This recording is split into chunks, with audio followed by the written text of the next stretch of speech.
প্রেমসন্ধিক্ষণ Saida moon পর্ব 31-35। হঠাৎ কান্না মিশ্রিত কাপা কণ্ঠে ভাইয়ের ডাক শুনতেই দুজনই থেমে যায়। আরমান ততক্ষণে তাকিয়ে দেখতে পায় তনিমাকে। আর এক মুহূর্ত ও দাঁড়িয়ে না থেকে এক ছুটে গিয়ে বোনকে আঁকড়ে ধরে বুকে টেনে নেয়।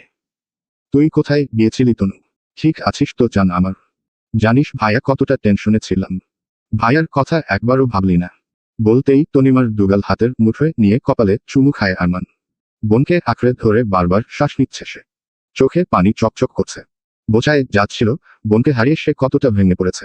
তনিমাও কাঁদছে, কিন্তু কিছুই বলতে পারছে না। সোহেল হোসেন চুপচাপ দাঁড়িয়ে ছেলে মেয়ের দিকে তাকিয়ে আছে। শিকদার বাড়ির সবাই অবাক, কেউই পরিস্থিতি বুঝতে পারছে না।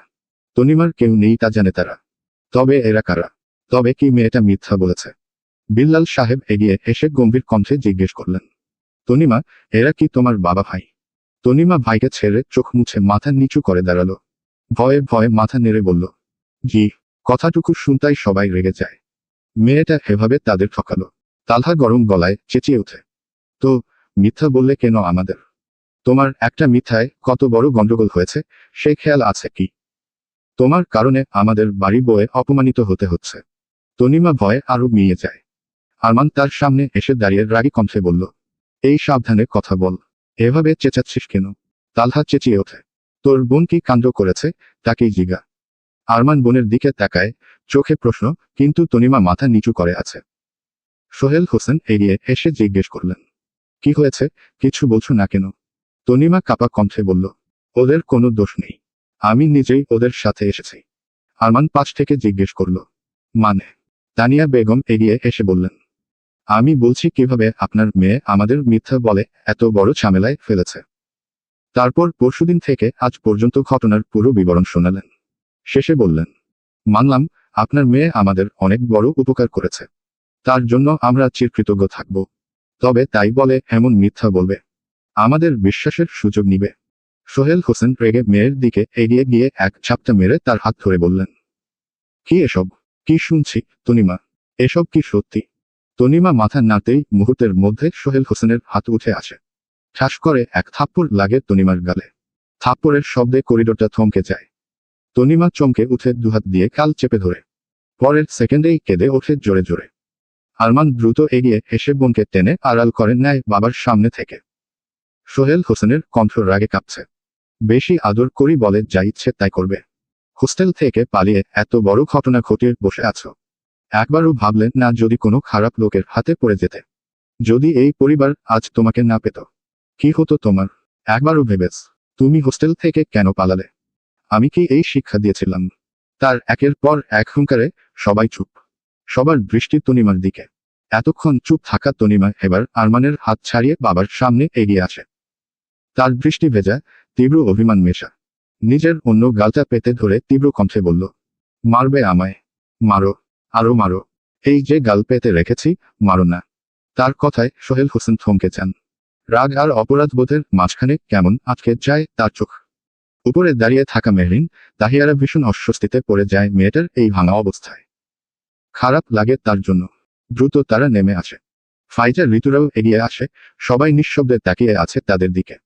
কিছুক্ষণ চুপ থেকে সোহেল হোসেন গভীর শ্বাস ফেলে বলেন, দোষ করে আবার উল্টো গলা বাজাচ্ছ? তোমার মায়ের কি অবস্থা হয়েছে জানো?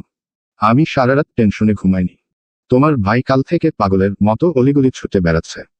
তার কথার মাঝখানেই তনিমার রাগে আঘাতে তাকে থামিয়ে চিৎকার করে ওঠে, হ্যাঁ, দোষ করেছি, আবার চেঁচাচ্ছিও। তোমরা খালি আমার ভুল দেখো, কিন্তু কেন করেছি সেটা দেখছো না। টেনশন করো ঠিকই, কিন্তু আমাকে ভালোবাসো না। তোমরা সবাই ভীষণ স্বার্থপর। আমার দিক কেউ দেখে না, কেউ না। তার কণ্ঠ ভেঙে যাচ্ছে, কিন্তু কথা থামছে না। আমি হোস্টেলে থাকতে চাই না। আমি থাকতে চাই আমার নিজের বাড়িতে। মানুষের মাঝে থাকতে চাই। আমি মুক্ত পাখি, আমাকে খাঁচায় ভরে রাখলে এমনটা হবেই। আরমান বোনের হাত ধরে টেনে কাছে নিল। গলায় উদ্বেগ কিন্তু চোখে তার স্পষ্ট দুশ্চিন্তা। কি বলছিস Tanu? We love you so much. এভাবে বলছিস কেন? কিন্তু তনিমা কেমন যেন ছটফট করতে করতে আরমানের হাতটা ঝাড়ি মেরে সরিয়ে দিল। চোখের কোণে জমে ওঠা জল আর চেপে রাখা অভিমান মিলেমিশে মুখটাকে আরো শক্ত, আরো ক্ষতবিক্ষত বানিয়ে তুলেছে। সে কেঁপে ওঠা গলায় বলল, না না, তোমরা আমাকে ভালোবাসো না। ভালোবাসলে অন্তত আমাকে ছাড়া দিনের পর দিন থাকতে পারতে না। আমাকে তোমাদের থেকে দূরে রাখতে পারতে না? আমাকে তোমরা মোটেও ভালোবাসো না? আমাকে একটু সময় দাও না? আমাকে একটু বুঝো না? সবাই খালি নিজেদেরটা দেখো, কেউ আমারটা দেখো না। ঘরের সবাই থম মেরে দাঁড়িয়ে থাকে। তার কথায় সকলেই অসহায় চোখে চেয়ে আছে মেয়েটার দিকে। সোহেল হোসেনের গলা নরম হয়ে আসে, চোখে মুখে আতঙ্ক। তিনি যেন বিশ্বাসই করতে পারছেন না এটা তার মেয়ে বলছে। মেয়েটার মনে এত অভিমান জমে আছে। মা এভাবে বলে না। আমরা তোমার ভালোর জন্যই তো হোস্টেলে দিয়েছি। এর মানে এই না যে আমরা তোমাকে ভালোবাসি না। কলেজ হোস্টেলে থাকলে মনোযোগ সহ পড়াশোনা করতে পারবে, তাই তো? তার বাক্যটা শেষ হওয়ার আগেই তনিমা তার কথা কেড়ে নিল, আরো তীব্র, আরো ক্ষুব্ধ কণ্ঠে বলল, কচু ভালোর জন্য? বলো তোমাদের স্বার্থের জন্য। তোমাদের ভালো রেজাল্ট লাগবে তাই জন্য এমন ব্যবস্থা করেছ। আমার ভালোর জন্য না। তোমরা আমার ভালোই চাও না? না, আমাকে চাও। এই যে দেখছো এই পরিবারকে। সে হাত তুলে তালহাদের দিকে দেখায়। চোখে তখন শুধু তুলনা নয়, ছিল দীর্ঘদিনের জমে থাকা যন্ত্রণা।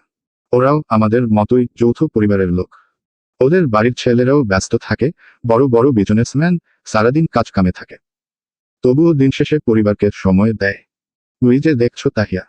সে এবার সরাসরি তাহিয়ার দিকে দেখে আবার আরমানের সামনে গিয়ে দাঁড়ালো। আরমান যেন কিছু বলার আগেই তনিমা তার আঘাতগুলো উজাড় করে দিতে লাগলো। ও হলো তাহিয়া, আর এ তালহা ভাইয়া। সে তাহিয়ার ভাই। তাহিয়াকে ভালোবাসতে একটু কমতি রাখে না। সারাদিন পর এসে বোনকে, পরিবারকে সময় দেয় উনি। তাহিয়ার কিছুর আবদার করার হলে ডিরেক্ট গিয়ে তার ভাইয়ের কাছে বলে। পড়াশোনাতেও তাহিয়া অনেক ভালো বাসায় থেকেই। তার ভাই সারাদিন কাজ সেরে দিন শেষে এসে বোনকে পড়ায় নিচেই। কারণ অন্য টিচার্সদের উপর উনার ভরসা নেই। আরও কত কি গল্প শুনেছি তাহিয়ার থেকে তার আর তার ভাইয়ের। তাহিয়া তার ভাইকে নিয়ে প্রাউড ফিল করে। তাহিয়ারও তো তার ভাইকে নিয়ে গল্প শেষই হচ্ছিল না। আর আমি তোমাকে নিয়ে বলতে গেলে লাইন বলতে পারবো। শুধু তুমি আমাকে ভালোবাসো, আর আমি তোমার বোন। এই 2 লাইন ছাড়া আর কিছু বলার আছে? শেষ কথাটা বলার সাথে সাথে তনিমার গলা ভেঙে আসে। সে যেন নিজের দম আটকে আসা কষ্টটাকে সামলে নিতে একটু থামে। তারপর আরো গভীর কণ্ঠে বলল, না, কোনোদিন তুমি আমাকে সময় দিয়েছ। সেই ছোট থেকেই দেখে এসেছি। যখন কলেজ ভার্সিটি ছিলে তখন বাসায় থাকলে পড়ার বাহানায় একাই এক রুমে বসে থাকতে।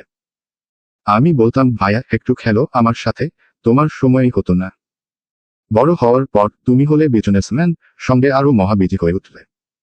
আমি তোমার কাছে কিছু চাইতে গেলেও বলো হরি কাকাকে বল এনে দেবে।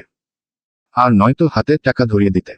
কখনো আমার পড়ার সময় এসে খোঁজ নিলে না, পড়ছে কিনা। তবে রেজাল্টের সময় ঠিকই খোঁজ নিতে। তুমি আব্বু দুজনই। তোমরা আমাকে কোনো কিছুর অভাব দাওনি।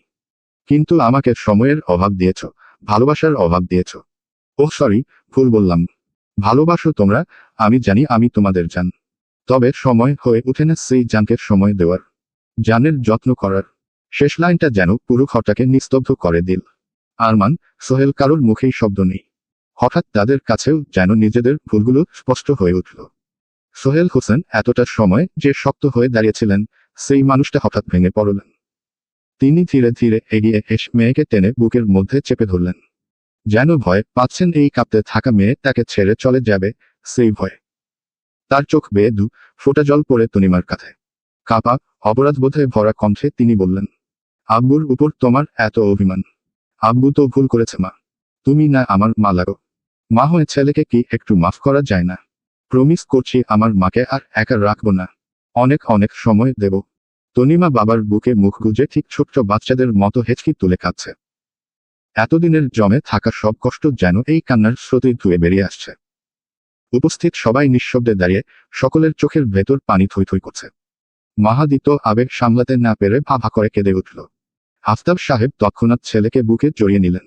ঋতু আর ফাইজাও নিজের বাবার 2 পাশে দুহাত জড়িয়ে ধরে দাঁড়িয়ে আছে। তাদের চোখেও পানির ঝাপটা জমে উঠেছে। তাহিয়া দাঁড়িয়ে আছে একটু দূরে। অসহায় চোখে চারদিকে তাকিয়ে দেখছে। সবাই আছে বাবার বুকে, সবাই বাবার বুকে নিরাপদ। কিন্তু সে, তার বুকটা হঠাৎ করেই হুহু করে ওঠে। তার বাবা থাকলে এখনই তো তাকে বুকে টেনে নিতেন। মুহূর্তেই নিজেকে এতিম মনে হতে থাকে তার। চোখ বেয়ে ধারার মতো পানি নেমে আসে। তালহা বোনের দিকে তাকাতেই দ্রুত এগিয়ে যায়। বোনকে নিজের বুকে জড়িয়ে ধরে শক্ত করে। এতক্ষণ শক্ত থাকার চেষ্টা করা তাহিয়া ঠিক তখনই হেঁচকি তুলে কাঁদতে শুরু করে ভাইয়ের বুকে। তালহা দাঁত চেপে আছে। তার ভেতরও যে একই রকম ব্যথা, একই রকম শূন্যতা, তবুও সে ভেঙে পড়তে পারছে না। তাকে শক্ত থাকতে হবে, বোনের জন্য হলেও। মেহরিন একটু দূরে দাঁড়িয়ে সব দেখছে। সেও দাঁতের দাঁত চেপে রাখতে হচ্ছে। সবার মাঝে নিজেকে হঠাৎই সবচেয়ে বেশি একা, সবচেয়ে বেশি অসহায় মনে হতে লাগে তার। না আছে মা, না আছে বাবা, না আছে এমন কেউ যার বুকে মুখ খুঁজে সে কাঁদতে পারবে। ভেতরটা শূন্যতায় ভরে উঠে যেন। এখানে দাঁড়ানো যেন কষ্টসাধ্য হয়ে উঠেছে। ধীরে ধীরে পেছাতে পেছাতে সিঁড়ি ধরে ওপরে উঠে যায় সে। সে কারো নজরে না পড়তে চায় না, তাই চুপচাপ ছাদে গা ঢাকা দেয়। সেখানে গিয়ে অবশেষে তার ভিতরের ভাঙাচোরা অনুভূতিগুলো বেরিয়ে আসে। নিচে উপস্থিত সবাই তখনও নীরব। পরিবেশটা এতটাই ভারী যে কেউই ঠিকভাবে কথা বলতে পারছিল না। কিছুক্ষণ পর সোহেল হোসেন মেয়েকে বুকে জড়িয়ে রেখেই ধীরে ধীরে এগিয়ে এলেন বিল্লাল সাহেবের সামনে। দুহাত জোর করে অপরাধী কণ্ঠে বললেন, ভাইজান, মাফ করবেন আপনার সাথে অমন খারাপ ব্যবহার করার জন্য। আসলে নিজের মধ্যে ছিলাম না, বিবেক কাজ করছিল না মেয়েকে না পেয়ে। আপনারও তো সন্তান আছে, আপনি নিশ্চয়ই বুঝবেন সন্তান হারানোর ভয় কেমন। বিল্লাল সাহেব সঙ্গে সঙ্গে তার হাত দুটো ধরে নিচে নামিয়ে বললেন, কি যে বলেন ভাইজান, আমি কিছু মনে করিনি, বরং আপনার অবস্থা বুঝেই তো চুপ ছিলাম। এভাবে হাতজোড় করবেন না, আমি সত্যিই কিছু মনে করিনি। তাদের কথার মাঝে তনিমা বাবার বুক থেকে মুখ তুলে চোখ মুছতে মুছতে ভাইয়ের দিকে তাকিয়ে বলল, ভাইয়া, তুমিও সরি বলো তালহা ভাইয়াকে। খুদাই তুমি ওনাকে মেরেছ। উনি কত ভালো জানো, আমাকে ঠিক তাহিয়ার মতোই স্নেহ করেছে। বোনের কথায় আরমানের মুখ একটু বেঁকে গেল। খুব ইচ্ছে না থাকা সত্ত্বেও অনিচ্ছুক গলায় বলল, সরি।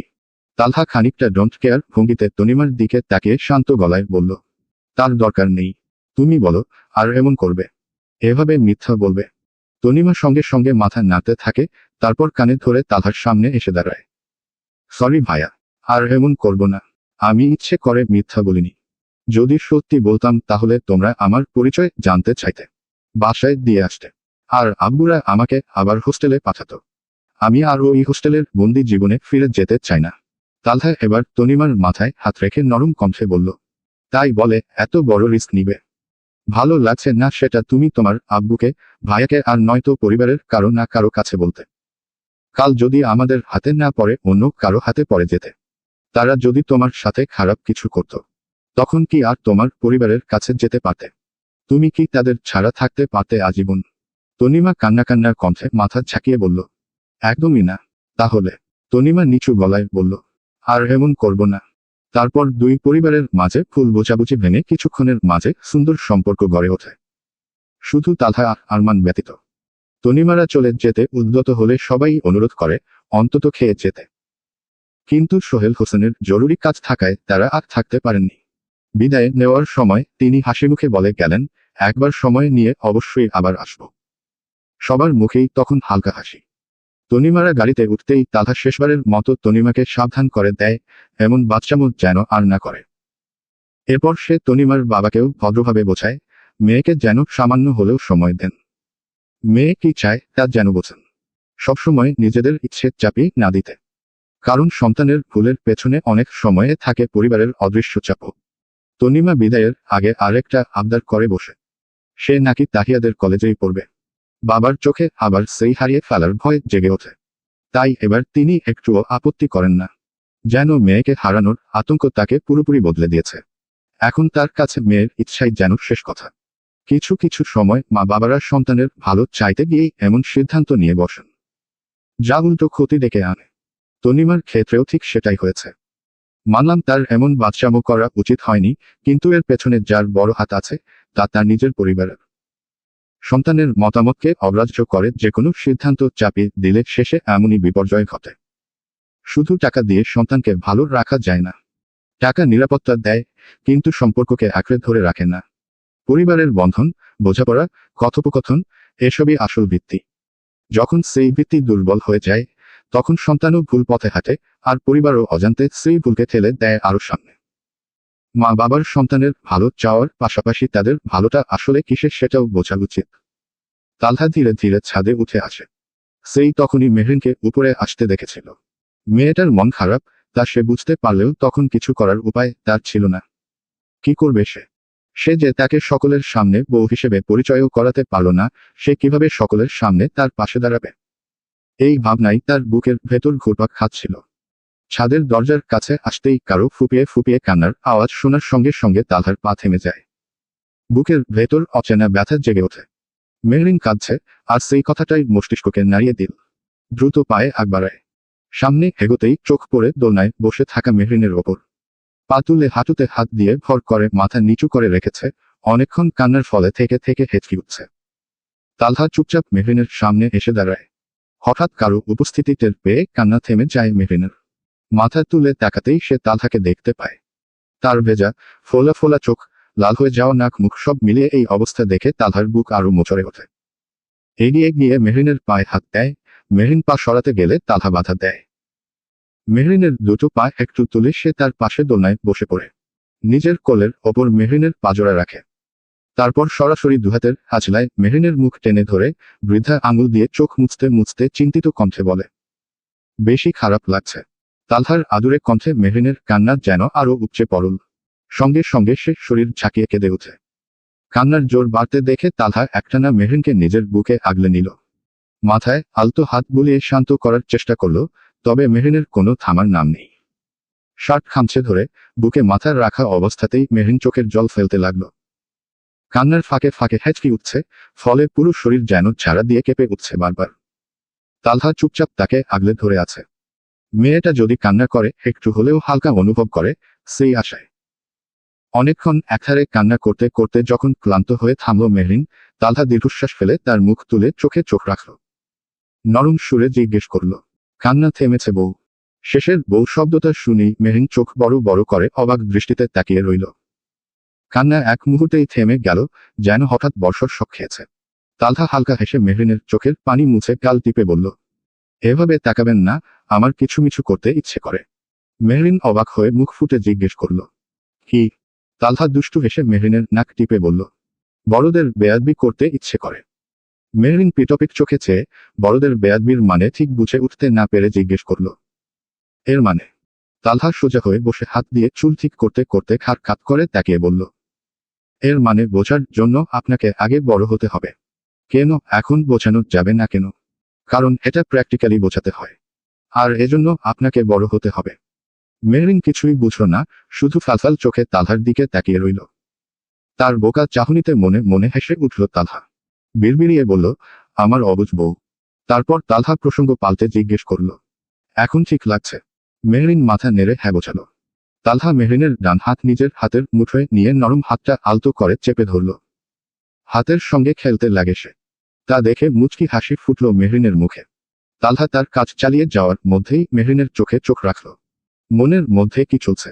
মেহরিন নজর রেখেই কণ্ঠস্থ করল, আপাতত আপনি। তালহা শব্দ করে হেসে উঠল। মেহরিনও মনোযোগ দিয়ে সেই হাসি দেখছে।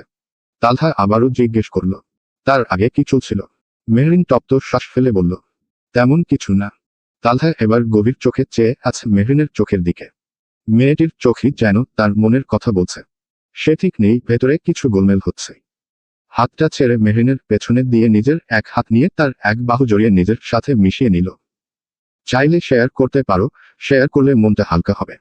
মেহরিন মাথাটা তালহার বাহুতে রেখে কয়েকটা গভীর শ্বাস নিল।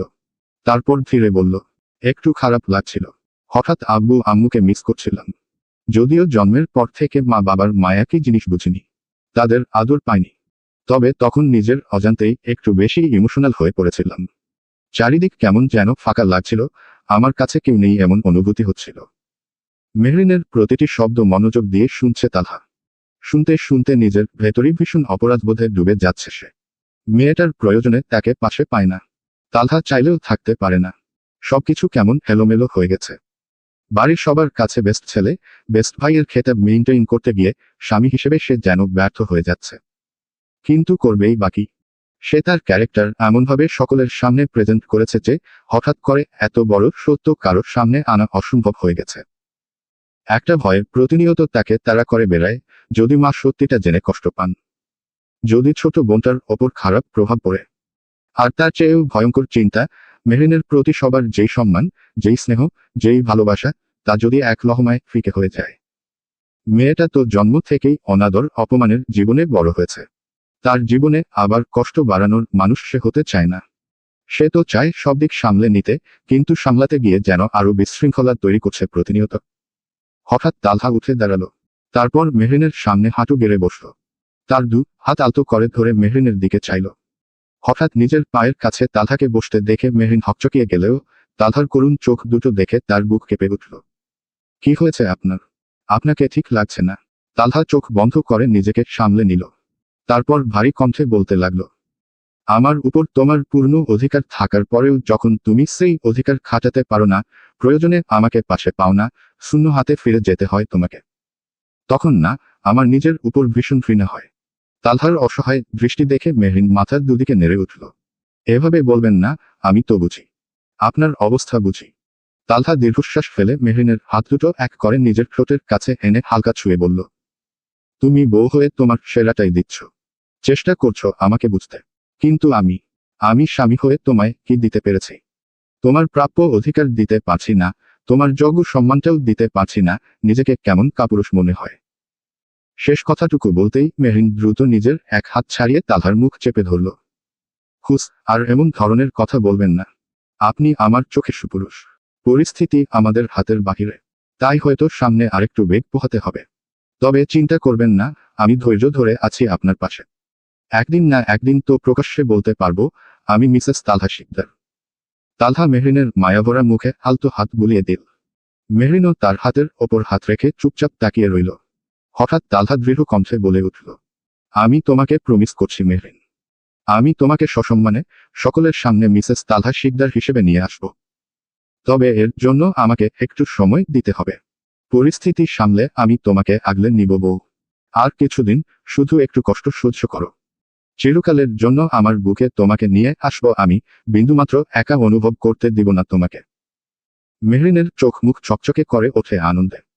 তালহার এই কথাগুলো বলাতেই যেন সে ভীষণ সুখ অনুভূতি অনুভব করছে। আর যখন সে পুরোপুরি তালহার হয়ে যাবে তখন কেমন সুখ পাবে ভাবতেই মুখের হাসি আরো গাঢ় হয় মেহরিনের। সে তালহার হাতের দিকে চোখ রাখে, তারপর ফের তালহার দিকে। এই মানুষটাই তো তার মানুষ, তার কাছে সবচেয়ে বিশ্বস্ত মানুষ। এই তালহার সঙ্গ থাকলে যে কোনো বাধা, যে কোনো কষ্ট সহজেই সহ্য করে নিতে পারবে। চোখ মুখের হাসি নিয়েই মেহরিন বলল, আপনি পাশে থাকলে সব সহ্য করতে পারবো। পুরোপুরি আপনার নাম নিজের নামে জুড়তে হলে যদি অপেক্ষা করতে হয় তবে তাই করব। দুজনের মুখে প্রাপ্তির হাসি, চোখে চোখে বুনছে অদৃশ্য কথা। নিজেদের দুনিয়ায় তারা ডুবে আছে, এমন মুহূর্তে কারো গলা পেয়ে দুজনই হকচকিয়ে ওঠে। মুহূর্তেই সব প্রশান্তি ছিন্ন ভিন্ন। তালহা দ্রুত সোজা হয়ে দাঁড়িয়ে যায়। পেছনের দিকে চেয়ে কে এসেছে তা খতিয়ে দেখার চেষ্টা। মেহরিনের হৃদয়ও হঠাৎ থক থক করে উঠল, এভাবে ধরা পড়ল। মেয়েটি আবারও বলে উঠল, তালহা ভাই তোমরা এখানে কি করছিলে? তালহার কণ্ঠে বিস্ময়, চোখ মুখে হালকা ভয়ের ছাপ আর অস্বস্তিরতা। তাহিয়া দুই হাত গুজে গুরুগম্ভীর মুখে দুজনের সামনে এসে দাঁড়ায়। তালহা থতমত খেয়ে দাঁড়িয়ে। মেহরিনও দ্রুত উঠে দাঁড়ায়। দুজনের অবস্থা ঠিক যেন চুরি করতে যেয়ে ধরা পড়েছে। তাহিয়ার চোখ মুখ শক্ত হয়ে যায়, ফের প্রশ্ন করে উঠে, আগে তোমরা বলো, তোমরা এখানে কি করছো? তালহা আমতা আমতা করে কথা ঘুরাতে চেষ্টা করে। আমি তো এমনি এসেছিলাম। তুই এখানে কি করছিস? তাহিয়া এবার কোমরে হাত দিয়ে কপাল কুঁচকে প্রশ্নবিদ্ধ চোখে ভাইয়ের দিকে তাকায়। আমি তো এসেছিলাম বলতে তোমাকে সবাই ডাকছে। তবে এসে যে এত বড় সত্য উন্মোচন হবে জানলে তো এমনি আসতাম। তালহা একবার মেহরিনের দিকে তাকায়। মেয়েটা মাথা নিচু করে নিচে তাকিয়ে। তারপর পূর্ণ চোখে আবার তাকায় তাহিয়ার দিকে। অস্থির স্বরে জিজ্ঞেস করে, তুই কি শুনতে পেয়েছিস? তোমরা বিবাহিত? মেহরিন তরাক চোখ তুলে তাকায়। চোখ হঠাৎ বড় হয়ে ওঠে, তাতে অস্থিরতা স্পষ্ট। তালহাও হালকা ঢোক গিলে। যা ভয় করছিল ঠিক তাই হলো। মুহূর্তেই যেন তার মাথা ফাঁকা হয়ে যায়। এখন কি বলবে, কোথা থেকে শুরু করবে? বোনকে কি বা বোঝাবে কিছুই ঠিক বুঝতে পারছে না।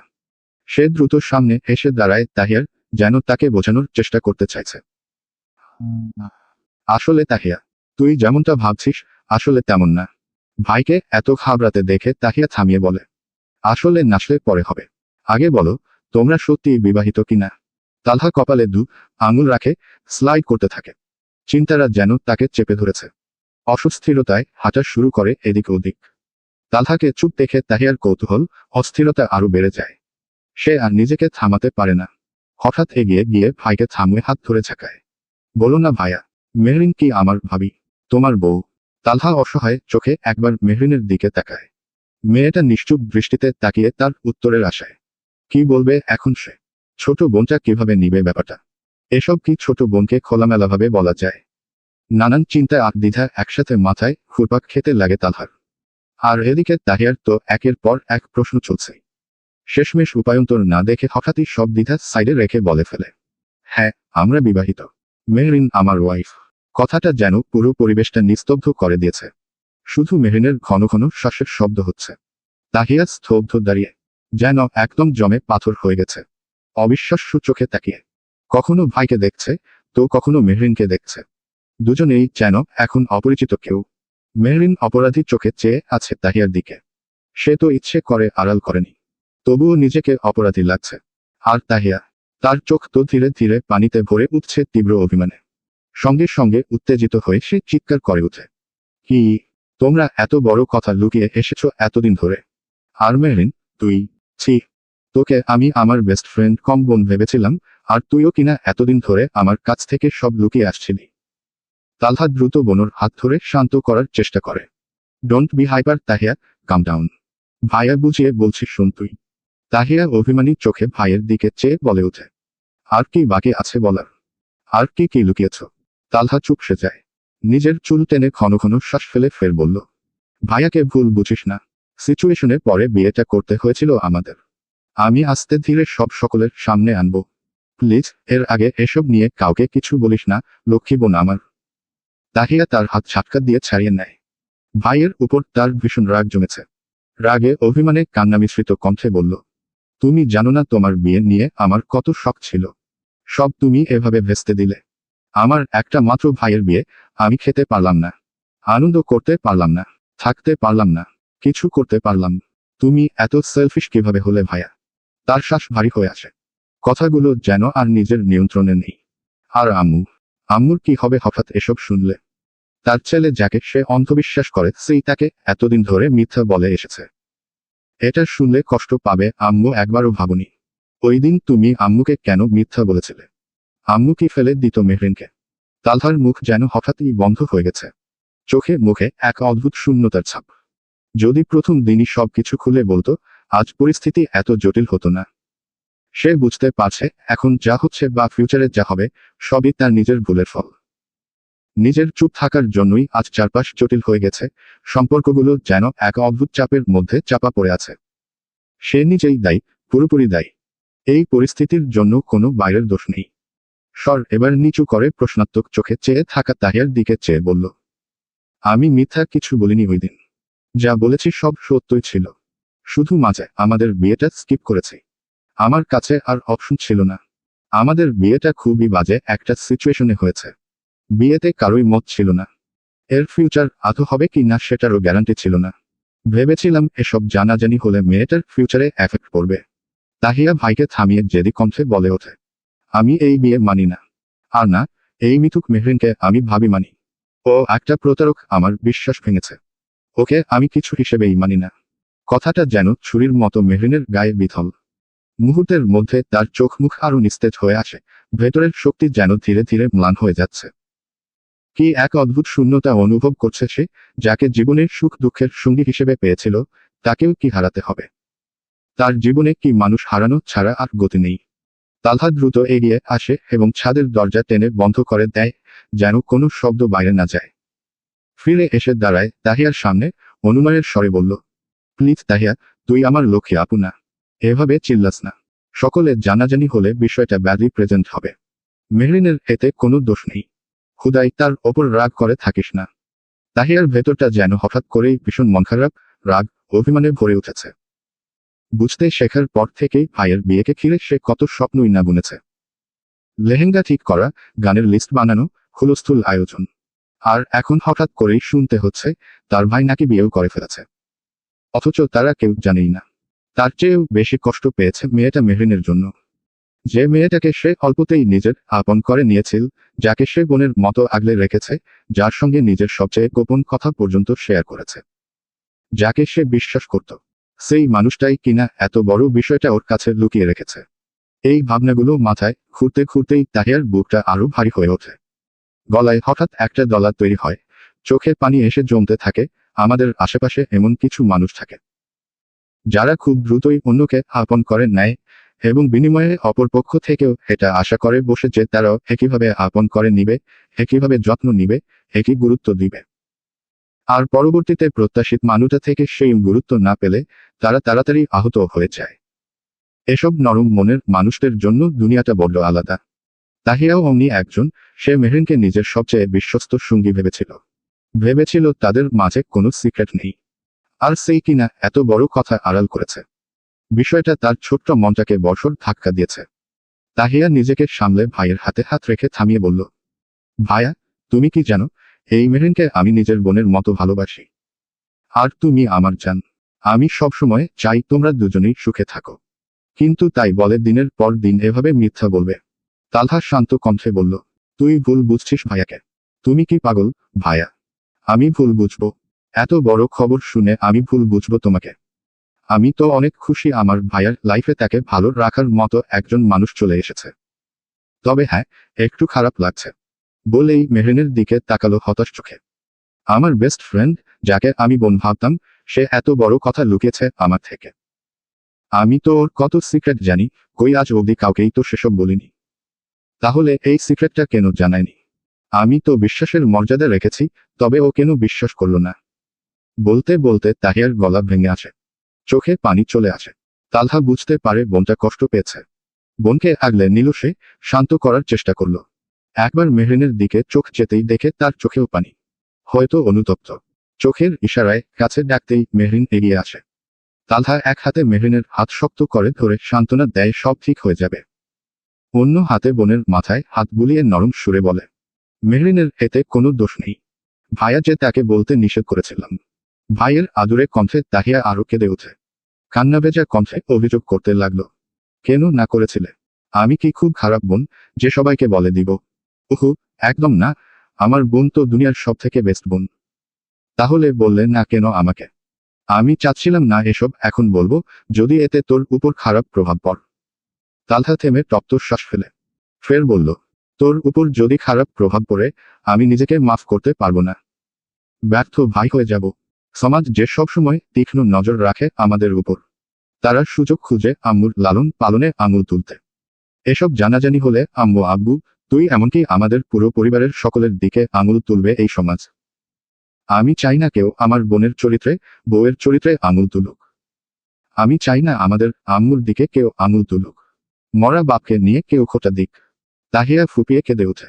ভাইয়ের বুক থেকে মাথা তুলে করুণ চোখে চেয়ে বলল, ভাইয়া, আমি আর সেই ছোট্ট তাহিয়া নই যে ভালোমন্দ বুঝবো না। আমি সব বুঝি। আমি এমন কোনো কাজ করব না যাতে কেউ আমাদের নিয়ে কটু কথা বলতে পারে। তুমি নিশ্চিন্তে থাকো। যতদিন না নিজ ইচ্ছায় সব সামনে আনবে, ততদিন কোনো কথা আমার মুখ দিয়ে বের হবে না। আমি চাইও না তোমাদের বিয়ের কথা খারাপভাবে লোকমুখে ছড়িয়ে পড়ুক। মেহরিনকে সসম্মানে এ বাড়ির বউরূপে আনবে তো ভাইয়া। মেহুটা জীবনে অনেক কষ্ট ও অপমান সহ্য করেছে, এবার তোমার পালা তাকে সুখী করার। বোনের মুখে এমন পরিপক্ক কথাগুলো শুনে তালহা কয়েক পলক নিশ্চুপ হয়ে তাকিয়ে থাকে। আসলেই কি তার বোন বুঝতে শিখেছে সব? হঠাৎ বুকে এক অচেনা চিনচিনে ব্যথা খেসে গেল। বোনটা ধীরে ধীরে বড় হয়ে যাচ্ছে। মনে নাড়া দিল, হয়তো কয়েক বছরের মধ্যে তাকে অন্য কারো ঘরে পাঠাতে হবে। সেই চিন্তাটা মাথায় আসলেই মনটা ভারী করে তুলল। হৃদয়ে যেন এক অদ্ভুত কাঁপন অনুভব করে। যেই বোনটাকে নিজের হাতে বড় করেছে, তাকে নিজের কাছে আজীবন রাখতে পারবে না। দীর্ঘশ্বাস ফেলে নিজেকে সামলে তালহা মুচকি হেসে তাহিয়ার মাথায় হাত বুলিয়ে বলল, অবশ্যই, আমি আমার স্ত্রীকে সসম্মানে সকলের সামনে আনব। আর আমার বোনও অনেক আনন্দ করবে তার ভাইয়ের বিয়েতে। ভাইয়ের কথায় এতক্ষণে তাহিয়ার মুখে হালকা খুশির ঝলকের দেখা মিলে। সেটা কবে ভাইয়া? তালহা ফুস করে শ্বাস ছেড়ে মেহরিনের দিকে চোখ রেখে বলল, সময় হোক। তাহিয়াও মেহরিনের দিকে চেয়ে নরম সুরে বলল, সময় যখনই হোক, মেহরিনের চরিত্রের যেন কোনো দাগ না লাগে ভাইয়া। তালহা বোনের মাথায় হাত বুলিয়ে হালকা মাথা নেড়ে নিচে নামার উদ্দেশ্যে হাঁটা ধরল। তাদের দুজনকে নিজেদের মধ্যে সব মীমাংসা করার সুযোগ দিয়ে সময় চলে গেল। মেহরিন অসহায় চোখে তাকিয়ে আছে তাহিয়ার দিকে। বুঝতে পারছে মেয়েটা অভিমান করছে। কিভাবে তাকে মানাবে ভাবতে ভাবতে দু পা এগিয়ে আসে। মেহরিন হাত বাড়িয়ে তাহিয়ার হাত ধরতে গেলে তাহিয়া হাত সরিয়ে নিল। মেহরিন অনুতপ্ত সুরে বলল, আসলে সত্যি আমি তোর থেকে ইচ্ছে করে এসব লুকাইনি। তাহিয়ার সাথে সাথে এক হাত তুলে তাকে থামিয়ে বলে, রাগী সুরে বলল, হয়েছে, কারো থেকে এক্সট্রা কৈফিয়তের দরকার নেই। এখন সবাই মেডিকেল যাওয়ার জন্য বের হবে। যেতে চাইলে কেউ নিচে নেমে তৈরি হতে পারে। বলেই ধপধপ পা ফেলে তাহিয়া নিচে নামল। মেহরিন হতাশার শ্বাস ছাড়ল। মেয়েটা অভিমান করে বসেছে, কিভাবে সামলাবে ভাবতে ভাবতে সেও পেছনে পেছনে নামছে। এম। তুই যাবি না ঋতু? ঋতু বিরক্তিতে চপ করে মাথা নাড়িয়ে বলল, না, এত মানুষের ভিড়ে আমার একদম ভালো লাগে না। তুই তো জানিসই ফারহা, আমার একসাথে বেশি লোক ভালো লাগে না। ফারাহ চোখ পিটপিট করে তাকিয়ে বলল, তার মানে আমাদের উপস্থিতিতেও তুই বিরক্ত? ঋতু ধপ করে উঠে দাঁড়ায়। কান থেকে ইয়ারফোনটা সরিয়ে ফারার দিকে এগিয়ে গিয়ে তার মাথায় একটা গাঁটটা মেরে জড়িয়ে ধরে, উহু, তোদের সাথে তো আমার একটা কমফোর্ট জোন তৈরি হয়ে গেছে গাথি, তাই তোদের সাথে ভালোই লাগে। ফারাহ মুচকি হেসে সেও দুহাতে জড়িয়ে ধরে থাকে। মেয়েটা যাদের সাথে সে মিশে তাদের কাছে ভীষণ সফট প্রকৃতির। ফারাহ তাকে ছেড়ে দিয়ে ঋতুর ড্রেসিং টেবিলের সামনে যায় চুল আঁচড়াতে। হঠাৎ টেবিলের উপর একটি ছেলের ছবি দেখে কপাল কুঁচকে তা হাতে নেয়। তা দেখতে দেখতে ঋতুর সামনে এসে দাঁড়ায়। এটাকে রে? ঋতু এক পলক তাকিয়ে দীর্ঘশ্বাস ফেলে। রায়হান। ফারাহ ঝট করে তাকিয়ে বলে, তুই না ওর সাথে ব্রেকআপ করে ফেলেছিস? তবে ওর ছবি তোর কাছে কি করছে? ঋতু ছবিটা ছু মেরে নিজের হাতে নিয়ে মনোযোগ সহকারে দেখে হঠাৎ বিড়বিড়িয়ে বলে, কিছু মানুষ আমাদের মনে থাকে, তবে ভাগ্যে না। ঋতুর কথায় অবাক চোখে তাকায় ফারাহ। মোবাইলে যতদূর ওদের টেক্সট মেসেজ হয়েছে তাতে তো ঋতুর কথা অনুযায়ী সে রায়হানকে এক প্রকার ঘৃণা করত। কিন্তু এখন মনে হচ্ছে উল্টো। অবাক কণ্ঠে জিজ্ঞেস করে, রায়হানকে এখনো তুই ভালোবাসিস? ঋতু চুপসে যায়, তবে চোখ মুখে কাঠিন্য এখনো স্পষ্ট। ফারাহ উত্তর না পেয়ে নীরবতাকেই সম্মতি ভেবে এগিয়ে এসে ঋতুর সামনে বসে। তাহলে তুই বিয়েতে মত দিয়েছিস কেন? ঋতু তপ্ত শ্বাস ফেলে বলল, সে আমার সেলফ রেসপেক্টে আঘাত করেছে। অ্যান্ড উইনো, আমার কাছে আবেগের চেয়ে সেলফ রেসপেক্ট বড়, তাই ছেড়ে দিয়েছি। ফারাহ চুপচাপ তার কথা শুনে শান্ত গলায় বলল, ভালোবাসায় ইগো দেখালে চলে না ঋতু, স্যাক্রিফাইস করলেই পূর্ণতা মিলে। ঋতু চোখ মুখ কুঁচকে বলে ওঠে, এটা আমার ইগো না ব্রো। আমার সেলফ রেসপেক্ট এতটাই হাই যে কেউ আমাকে ইগনোর করলে তার দিকে ফিরে তাকানোর ইচ্ছাও আমার মরে যায়, হোক সে আমার কলিজার টুকরা। আর সে আমাকে ইগনোর করেছে, এখন দেখবে ঋতু কি জিনিস। ফারাহ হতাশ হয়ে তাকায়। একদিন তুই বুঝবি ঋতু, তোর এসব কাজের জন্য একদিন ভীষণ পস্তাবি। সময় থাকতে আমার কথা কানে নে। আমি তোর খারাপ চাই না ইয়ার, আমি তোর ভালো চাই। উফ ইয়ার, বন্ধ কর, আবার শুরু করলি। ফারাহ হতাশ হয়ে ধীরে ধীরে উঠে দাঁড়ায়। এতদিন ধরে চেষ্টা করেও সে পারেনি ঋতুকে বোঝাতে। তার চিন্তাধারা, আচার আচরণ সবই ভুল জায়গায় গড়াচ্ছে। বারবার বোঝানোর চেষ্টা করেও আজও ঋতুকে বোঝাতে পারেনি যে এই আচরণগুলো একদিন তাকে গভীর আফসোসে জর্জরিত করবে। মেয়েটা অদ্ভুত জটিল। সে কেবল তাদের সঙ্গে ভালো ব্যবহার করে যাদের সাথে সে কমফোর্ট ফিল করে, যাদের উপস্থিতি তাকে আত্মবিশ্বাসী বা সুবিধাজনক মনে হয়। বাকিরা তাদের যেন মানুষই মনে করে না। অবহেলা, রুটা আর এক ধরনের শ্রেষ্ঠত্ববোধ, সব মিলিয়ে তার আচরণ এমন যে মনে হয় সম্পর্ক তার কাছে কিছু নয়। নিজেকে বড় প্রমাণ করাটাই যেন বেশি জরুরি। এটা কি শুধু ইগো, নাকি অহংকারও? এম। একে একে সকলেই বেরিয়ে পড়েছে। এক গাড়ি ইতিমধ্যেই চলে গেছে। আরেকটি গাড়ি দাঁড়িয়ে আছে, তাতে তালহার মামিমা আর চাচি উঠে বসেছে। মেহরিন ও তাহিয়ার অপেক্ষায় বসে আছে সবকেই। তারা এলেই সবাই রওনা দিবে। মেয়ে দুটো আসছে না কেন? একটু দেখতো আব্বু। মায়ের কথায় তালহা মোবাইল পকেট রেখে হাত ঘড়িটা ঠিক করতে করতে বাড়ির দিকে এগোয়। দরজার সামনে আসতেই চোখে পড়ে মেহরিনকে। হালকা পিঙ্ক কালারের গ্রাউন্ড পরেছে, সঙ্গে হিজাব। তাকে দেখতেও হালকা মুচকি হেসে এগিয়ে যায়। জুতো পরছে মেয়েটা। আশেপাশে একবার তাকায়, কেউ নেই, তাহিয়া হয়তো উপরে। সেই সুযোগে এগিয়ে গিয়ে এক হাঁটু গেড়ে বসে পড়ে। মেহরিনের হাত থামাতেই তার নজরে আসে তালহা। ফর্মাল গেটআপে তার সামনে হাঁটু মুড়ে বসে আছে। চোখাচোখি হতেই মেহরিন মুচকি হেসে ওঠে।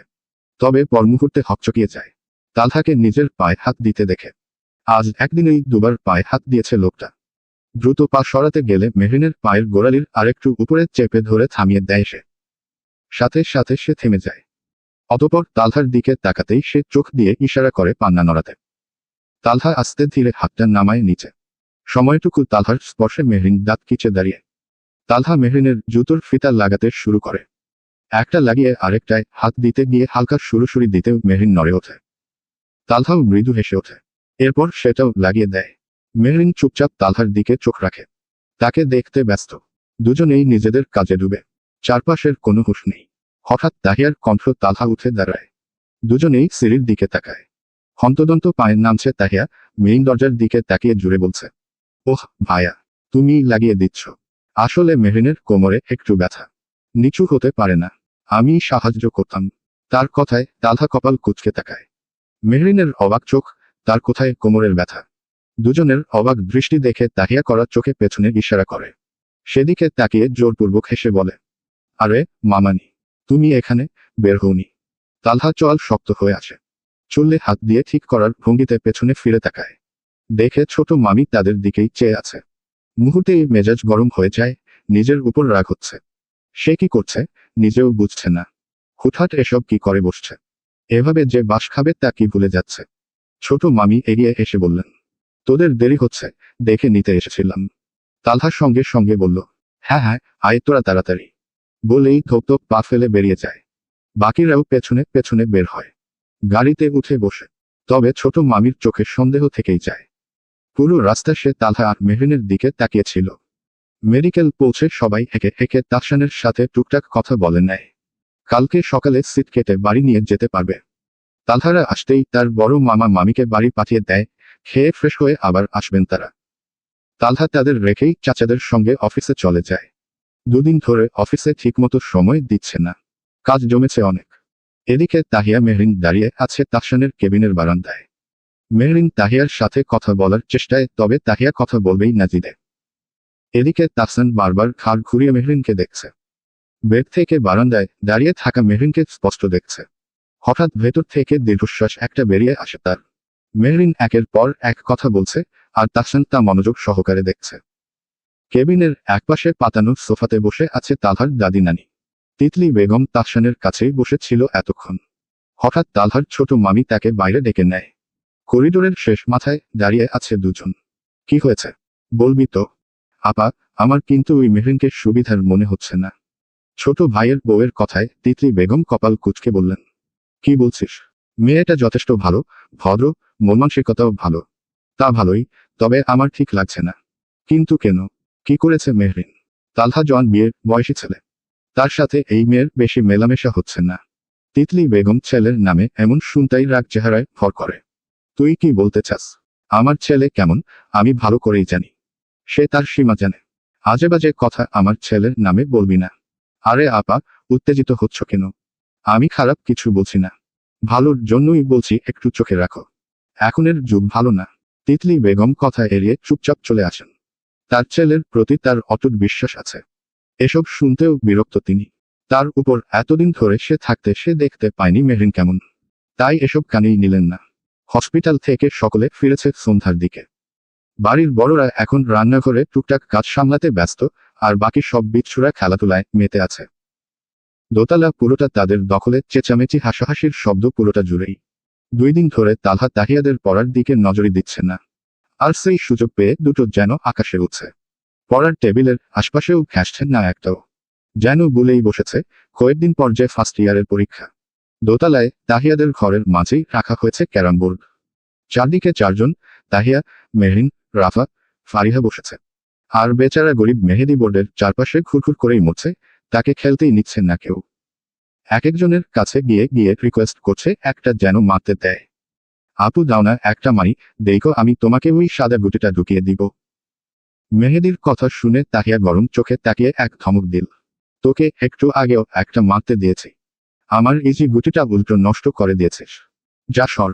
বোনের ধমকে চুপসে গিয়ে এবার রাফাদের কাছে গেল। তবে তারাও রিজেক্ট করে দিল। শেষমেশ আশা নিয়ে সে মেহরিনের দিকে ধীরে ধীরে এগিয়ে গেল। ও মেহুপু, প্রমিস তোমাকে ওই রেড ঢুকিয়ে দিব। একটা মারি না। মেহরিন অসহায় চোখে তাকালো মেহেদির দিকে। ছেলেটা ঠোঁট উল্টে আবদার করে বসে আছে। সে নিজেই তো এখনো একটা গুটিও তুলতে পারেনি, আবার তাকে দিবে? ক্যারাম তো খেলতেই পারে না সে। তাহিয়ারা যাই টুকটাক শিখিয়েছে তাই হিসেবে স্টিকটা ধরতে পারছে। আর অন্যদিকে তাহিয়ার রাফারা তারাই যেন সব গুটি তুলে নিচ্ছে উড়াধুরা। কিছু একটা ভেবে সে সরে জায়গা করে দিল মেহেদিকে। যদি সত্যি একটা ঢুকিয়ে দিতে পারে, তবে তারই লাভ। মেহেদি তো খুশিতে দুম করে বসে পড়ল। মেহরিনের পালা আসতেই স্টিক হাতে নিয়ে এমন ভাব নিল যেন জাতীয় টুর্নামেন্ট খেলতে নেমেছে সে। প্রায় মিনিট খানেক তাকিয়ে তাকিয়ে নিখুঁতভাবে লক্ষ্য ঠিক করল। মেহরিন তার আত্মবিশ্বাস দেখে তো নিশ্চিত এবার বোধ হয়ে পারবেই, তাই খুশি খুশি মুখ নিয়ে অপেক্ষায়। এদিকে এত সময় নিতে দেখে তাহিয়ারা চেঁচামেচি শুরু করে দিয়েছে। তবে সেসব মেহেদি কিছুই শুনল না। সে নিজের মতো করেই নিঃশ্বাস নিয়ে শট মারল। মুহূর্তেই স্টিকটা ছুটে গেল ঝড়ের গতিতে। সবাই আগ্রহ চোখে তাকিয়ে এই বুঝি ঢুকিয়ে ফেলল। তবে সকলের ভাবনায় জল ঢেলে কাঙ্ক্ষিত গুটিতে স্টিক তো লাগিয়েছেই, সাথে পাশে থাকা আরো কয়েকটা গুটিতে লাগিয়ে 3-4টে গুটি একসাথে উড়িয়ে দিল। মুহূর্তেই সবাই ক্ষেপে উঠে একসাথে ধমকাতে লাগলো তাকে। মেহেদিকে এক প্রকার তাড়িয়ে সরিয়েও দিল বোর্ড থেকে। থতমত খেয়ে মেহেদি মেহরিনের দিকে আমতা আমতা করে তাকায়। দেখে মেহরিনের মুখটা আরো অসহায় হয়ে গেছে। খেলা চলতে থাকলো, কিন্তু মেহরিন টুকটাক গুটিতে স্টিক লাগানো ছাড়া কিছুই করতে পারছে না। তা দেখে মেহেদি আর মেহরিন চোখে চোখে বেশ কয়েকবার তাকালো। দুজনের মনের ভাষা যেন এখন এভাবে আর বসে থাকা যায় না। এর মাঝেই হঠাৎ মেহেদি দুষ্টু হাসি দিয়ে একটা ইশারা করল। মেহরিনও তার ইশারা বুঝে সমান হাসিতে মাথা নেড়ে রাজি। পরক্ষণেই কোনো সতর্ক ছাড়াই দুজন মিলে পুরো বোর্ডের সব গুটি সেকেন্ডের মধ্যে এলোমেলো করে দৌড়। তাহিয়া রাফা ফারিহা কয়েক সেকেন্ড বোর্ড চারপাশ দেখতে লাগে। কাহিনী কি বুঝতাই চিৎকারে ফেটে পড়ল। মেহুর বাচ্চা, মেহেদি দ্বারা। তবে তাদের পায়েকে মেহেদি আর মেহরিন প্রাণপণে দৌড়াচ্ছে। পেছনে তিনজনের ভয়ঙ্কর তারা। মুহূর্তে পুরো বাড়িটাই দৌড়াদৌড়ি শুরু হয়ে গেল। সিঁড়ির ওপরে নিচে, বারান্দা, ড্রয়িং রুম, সব জায়গায় শুধু ধাপোধাপ পায়ের শব্দ, চিল্লাফাল্লা আর হাসাহাসি। সোফায় ঋতু, ফারা, স্নেহা আর ফাইজারা বসে টিভি দেখছিল, সাথে গল্প করছিল। তবে তাদের এই শান্ত পরিবেশে হঠাৎ এমন তাণ্ডব দেখে ঋতু কয়েকবার রাগে হুঁশিয়ার করল। চুপ, বন্ধ কর, উপরে গিয়ে যা খুশি করো না। কিন্তু কে শোনে তার কথা? দৌড়ঝাঁপ থামানোর তো প্রশ্নই নেই। রাগে বিরক্ত হয়ে শেষমেশ ঋতু নিজেই উঠে ঘরে চলে গেল। এদিকে আবার হঠাৎ কলিং বেলও বেজে উঠল। তাতেও তাদের থামাথামি নেই, একজন আরেকজনের পিছে দৌড়াতেই ব্যস্ত। অবশেষে ফারাহ উঠে গিয়ে দরজা খুলতে বাধ্য হলো। দরজা খুলতেই তালহাকে দেখে মুচকি হাসি ফুটে উঠেছিল ফারার মুখে। দিনের ক্লান্তি পেরিয়ে মানুষটা ফিরে এসেছে। তার ক্লান্তিময় চেহারাটা দেখতেই যেন নরম হাওয়া খেলে গেল মনে। দ্রুত দরজার পাশ থেকে সরে দাঁড়াতেই তালহা ভেতরে প্রবেশ করল। কিন্তু পরের মুহূর্তেই ফারার মুখের সেই হাসিটা মিলিয়ে গেল সম্পূর্ণ। ঘরময় যেন হঠাৎ উত্তেজনা মুহূর্তেই শান্ত। তালহা দরজা দিয়ে ভেতরে ঢুকতেই ছোটাছুটি করতে থাকা মেহরিন তার সামনে পড়ে। হঠাৎ তালহাকে সামনে দেখে মেহরিন থামতে গিয়েই পা জড়িয়ে হোঁচট খেয়ে সোজা মাটিতে পড়তে নেয়। তবে এর আগেই তালহা এগিয়ে গিয়ে এক ঝাটকায় তার কোমর জড়িয়ে টেনে আগলে নেয় বাহুতে। দুহাতের জোরে তাকে সামলে তুলতেই সাথে সাথে গলার ভেতর থেকে বেরিয়ে আসে কঠিন এক ধমক। ইডিয়েট, দৌড়াদৌড়ি করছো কেন? যদি পড়তে কি হতো? তালহার এত কাছ থেকে এমন রামধমক খেয়ে কেঁপে উঠে মেহরিন। এমনকি ধমক শুনে আশপাশে থাকা বাকি বিচ্ছুরাও থমকে দাঁড়িয়ে গেছে। ভয়ে এক একটা চুপসে আছে। মেহরিন হাঁপাতে হাঁপাতে সোজা হয়ে দাঁড়ায়। তালহার হাত তখনও তার কোমরে। ভয়ে কাঁচুমাচু মুখটা নিচু করে নেয়, প্রায় ফিসফিস স্বরে বলল, সরি, আর হবে না। তালহা এবার তাকে ছেড়ে দাঁড়ালো, কিন্তু মুখের অভিব্যক্তি বদলালো না। কিছুটা চিন্তিত চোখে উপর থেকে নিচ পর্যন্ত দেখে নিল মেয়েটাকে। একটু থেমে গলা নরম করে জিজ্ঞেস করল, লাগেনি তো কোথাও? মেহরিন কোনা চোখে তাকালো তালহার দিকে। নাক ফুলিয়ে মনে মনে ক্ষীণ রাগ নিয়ে বলল, প্রথমে ধমক দিয়ে পরে আসছে খোঁজ নিতে, বলবো না কিছু। তবে ভাবনার কথাটা নিজের মধ্যেই রেখে দিল সে। মুখে বলল কেবল, না। কিন্তু তালহার রাগের রেখা ফের তীক্ষ্ণ হলো পরের প্রশ্নে। এ সময়ে পড়তে না বসে এসব বাদরামি করছো কেন? পড়তে বসনি কেন এখনো? তার প্রশ্নে কিছুটা আঁতকে উঠে মেহরিন। ভয়ে টুক গিলে পেছনে ফিরে তাকায় তাহিয়ার দিকে। সে তো বলেছিল তালহায় নিয়ে কিছু বলবে না, তবে এখন? তাহিয়াও ঠিক ওর মতোই গুটিয়ে দাঁড়িয়ে আছে। বেচারিও ভয়। তাহিয়াকে করা চোখে প্রশ্ন করতেই তাহিয়া ঠোঁট উল্টে এক কানে হাত দিয়ে চোখের ইশারায় সরি বলে দেয়। মেহরিন তা দেখে চোখ দিয়ে শাসায়, যার অর্থ তোকে পরে দেখে নিব। দুটোর হাবভাবে দুটোকে নেড়েচেড়ে দেখলেই বোঝা যাবে অপরাধী দুটোই। মেহরিনের তাকানো দেখে তালহাও তাকালো তাহিয়ার দিকে। আর সাথে সাথেই তার চোখ আরো গরম হয়ে উঠল। তুইও পড়তে বসেসনি? তাহিয়া তোতলাতে তোতলাতে বলল, সোলে ভাইয়া, আমি তো পড়তে বসতে চেয়েছিলাম। মেহরিন বলল, পড়ার দরকার নেই, একদিন না পড়লে কিছু হবে না। তাহিয়ার কথায় তালহা ধীরে মাথা ফিরিয়ে লাল চোখে মেহরিনের দিকে তাকাতেই মেহরিনের অপ্রস্তুত চোখ বড়বড় হয়ে ওঠে। সে সঙ্গে সঙ্গে বলল, ছি ছি, আস্তাগফিরুল্লাহ, কি মির্জাফর, আমি এমন কিছুই বলিনি সত্যি। তাহিয়া বলেছিল রাফারা আছে, আজ পড়তে না বসলে আপনি কিছু বলবেন না তাই বসেনি। তালহা ফুঁসে উঠে টাই খুলতে খুলতে সোফার দিকে এগোলো। স্পষ্ট বোঝা যাচ্ছে সে রেগে আছে। হয়তো আজ অফিসে তার দিনটা মোটেও ভালো কাটেনি। মুখে সেই জমে থাকা বিরক্তি, অস্থিরতা, যেন বাড়িতে ঢুকেই প্রথম ফাঁক পেল কারো উপর তা উপড়ে দেওয়ার। ফারাহ দরজা লাগিয়ে ফিরে মেহরিনের দিকে চোখ রাখে। তালহার তাকে আগলে ধরা, তাকে নিয়ে তালহার চিন্তিত হওয়া, ব্যাপারটা তার ভেতরে অদ্ভুত একটা অস্বস্তি আর বিরক্তি তুলল। তালহা কোট খুলে পাশে ছুঁড়ে রেখে দুজনকে সামনে আসতে ইশারা করল। সাথে সাথে সুরসুরিয়ে দুজন তার সামনে গিয়ে দাঁড়ায়। রাফা ফারিহা ওই সুযোগে কবে যে উধাও হয়েছে জানা নেই। তালহা এবার কড়া গলায় বলল, তো বাড়িতে কি বিয়ে লেগেছে যে পড়া অফ হবে? এসব সামান্য এক্সকিউজ আমি পড়তে না করব, এ কথা কে বলেছে? দুজন কাচুমাচু হয়ে একযোগে আঙুল তাক করল দুজন দুজনের দিকেই। তা দেখে ফাইজা স্নেহা ফিক করে হেসে উঠল। কিন্তু তালহার চোখের চাহনি তাদের দিকে যেতেই সে হাসি মিয়ে গেল। তালহা ফের গর্জে উঠল, এক থাপ্পড়ে দুটোকে ফোকলা বানাই দিব স্টুপিড দুটো। সামনে পরীক্ষা সেই খেয়াল নেই। তাহিয়া আর মেহরিন মাথা নিচু করে পাশাপাশি ঘেঁষে দাঁড়িয়ে গেল। তালহা একের পর এক ছাড়ি দিয়ে যাচ্ছে। তার রাগত স্বরটা পুরো ঘর ভরিয়ে রেখেছে। ছেলের চিৎকার শুনেই তিতলি বেগম রান্নাঘর থেকে তড়িঘড়ি করে এক গ্লাস শরবত বানিয়ে নিয়ে এলেন। এসেই দেখেন মেয়ে দুটো ভয়ে গুটিয়ে আছে, এক একটার মুখ দেখার মতো। ছেলের হাবভাব দেখে তিনি নিশ্চিত আজ অফিসে নিশ্চয়ই কোনো বড়সড় গন্ডগোল হয়েছে। তাই হয়তো ঘরে ঢুকেই মেয়ে দুটোকে পেয়ে তাদের উপরই সব রাগ উগরে দিচ্ছে। তিনি এসে ছেলের হাতে শরবত ধরিয়ে দিয়ে নরম গলায় বললেন, হয়েছে তো আব্বু, আর এমন করবে না, আমি একটু ছাড় দিয়েছিলাম। মায়ের কণ্ঠে তালহার গলার ভলিউম খানিকটা নেমে এলো। আম্মু তুমি ওদের হয়ে সাফাই গেও না তো। ওদের এক্সামের আর কদিন আছে, এত ফাঁকিবাজি করলে চলবে? তিতলি বেগম এবার দুজনকে চোখে ইশারা করে বললেন, আচ্ছা পড়বে তো আমি বলছি পড়বে। এই তাহিয়া মেহরিন আর ফাঁকিবাজি হবে পড়ায়। দুজন সঙ্গে সঙ্গে মাথা ঝাঁকিয়ে বলল, হু হু পড়বো আর ফাঁকি দিব না। তালহা শরবত হাতে নিয়ে গম্ভীর স্বরে বলল, দেখব তোর রেজাল্ট, তখন দেখা যাবে কেমন পড়ছেন আপনারা। রেজাল্ট যদি ভালো না আসে ডিরেক্ট বিয়ে দিয়ে দিব। বলেই শরবত একরুক মুখে নিতেই পাশ থেকে তাহিয়া বলে ফেলল, তাহলে মেহরিনের বিয়েটা আগে দিয়ে দিও।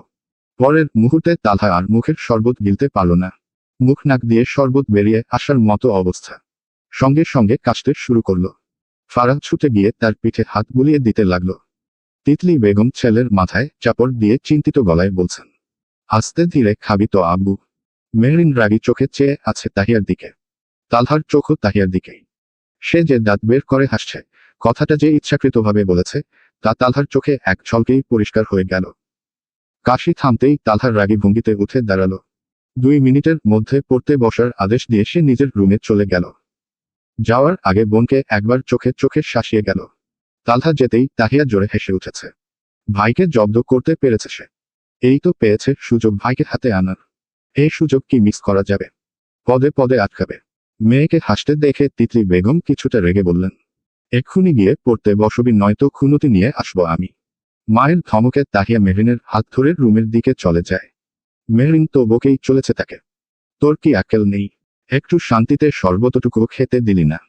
আহ, এই তোর জামাইয়ের জন্য এত দরদ উথলিয়ে পড়লে জানা আবার বানিয়ে একদম মুখে তুলে খাইয়ে দিয়ে আয়। পারলে তো তাই দিতাম, কিন্তু এখন পড়তে না বসলে আরো চারি খাবো। মেহরিনের কথায় তাহিয়া কপাল কুঁচকে বলল, আরে কিছু বলবে না, তুই বউ তোকে বকবে না। যা যা শরবত বানিয়ে নিয়ে যা, একটু ব্যস্ত রাখো। সেই সুযোগে আমি ক্যারামটা লুকিয়ে রাখি, নয়তো তা দেখলে ডাবল চিল্লাবে। তাহিয়ার কথায় মেহরিন কিছুক্ষণ ভেবে মাথা নেড়ে নিচে চলে যায়। ওদিকে তাহিয়া চলে রুমের দিকে।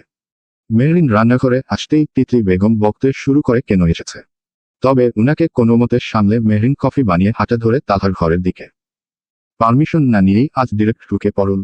ইদানিং তালহার সব বিষয়েই কেমন অধিকারবোধ হয়। ফারাহ তালহার রুমের সামনে দিয়েই যাচ্ছিল। হঠাৎ মেহরিনের এমন আকস্মিক প্রবেশ দেখে সে দাঁড়ালো। পারমিশন ছাড়াই ঢুকে পড়ল। কথাটা মাথায় আসতেই কিছুটা অসহ্য লাগলো ব্যাপারটা। সে এগোয় তালহার রুমে যেতে। তবে ঋতুর ডাকে বাধ্য হয়ে চলে যায় ঋতুর ঘরে। তবু মনে একটা অদ্ভুত কৌতূহল লেগেই থাকে। মেহরিন রুমে ঢুকে তালহাকে না পেয়ে বাথরুমের দিকে উকি দেয়। পানির শব্দ শুনে কফিটা টেবিলের উপর ঢেকে রাখে। তারপর চারপাশে চোখ বুলাতে থাকে। চোখ পড়ে বিছানায় রাখা মোবাইলে ভিডিও চলছিল। হয়তো তালহা দেখছিল, কিন্তু বন্ধ না করেই বাথরুমে চলে গেছে। মেহরিন গুটি গুটি পায়ে বিছানায় বসে মোবাইলটা হাতে নিল।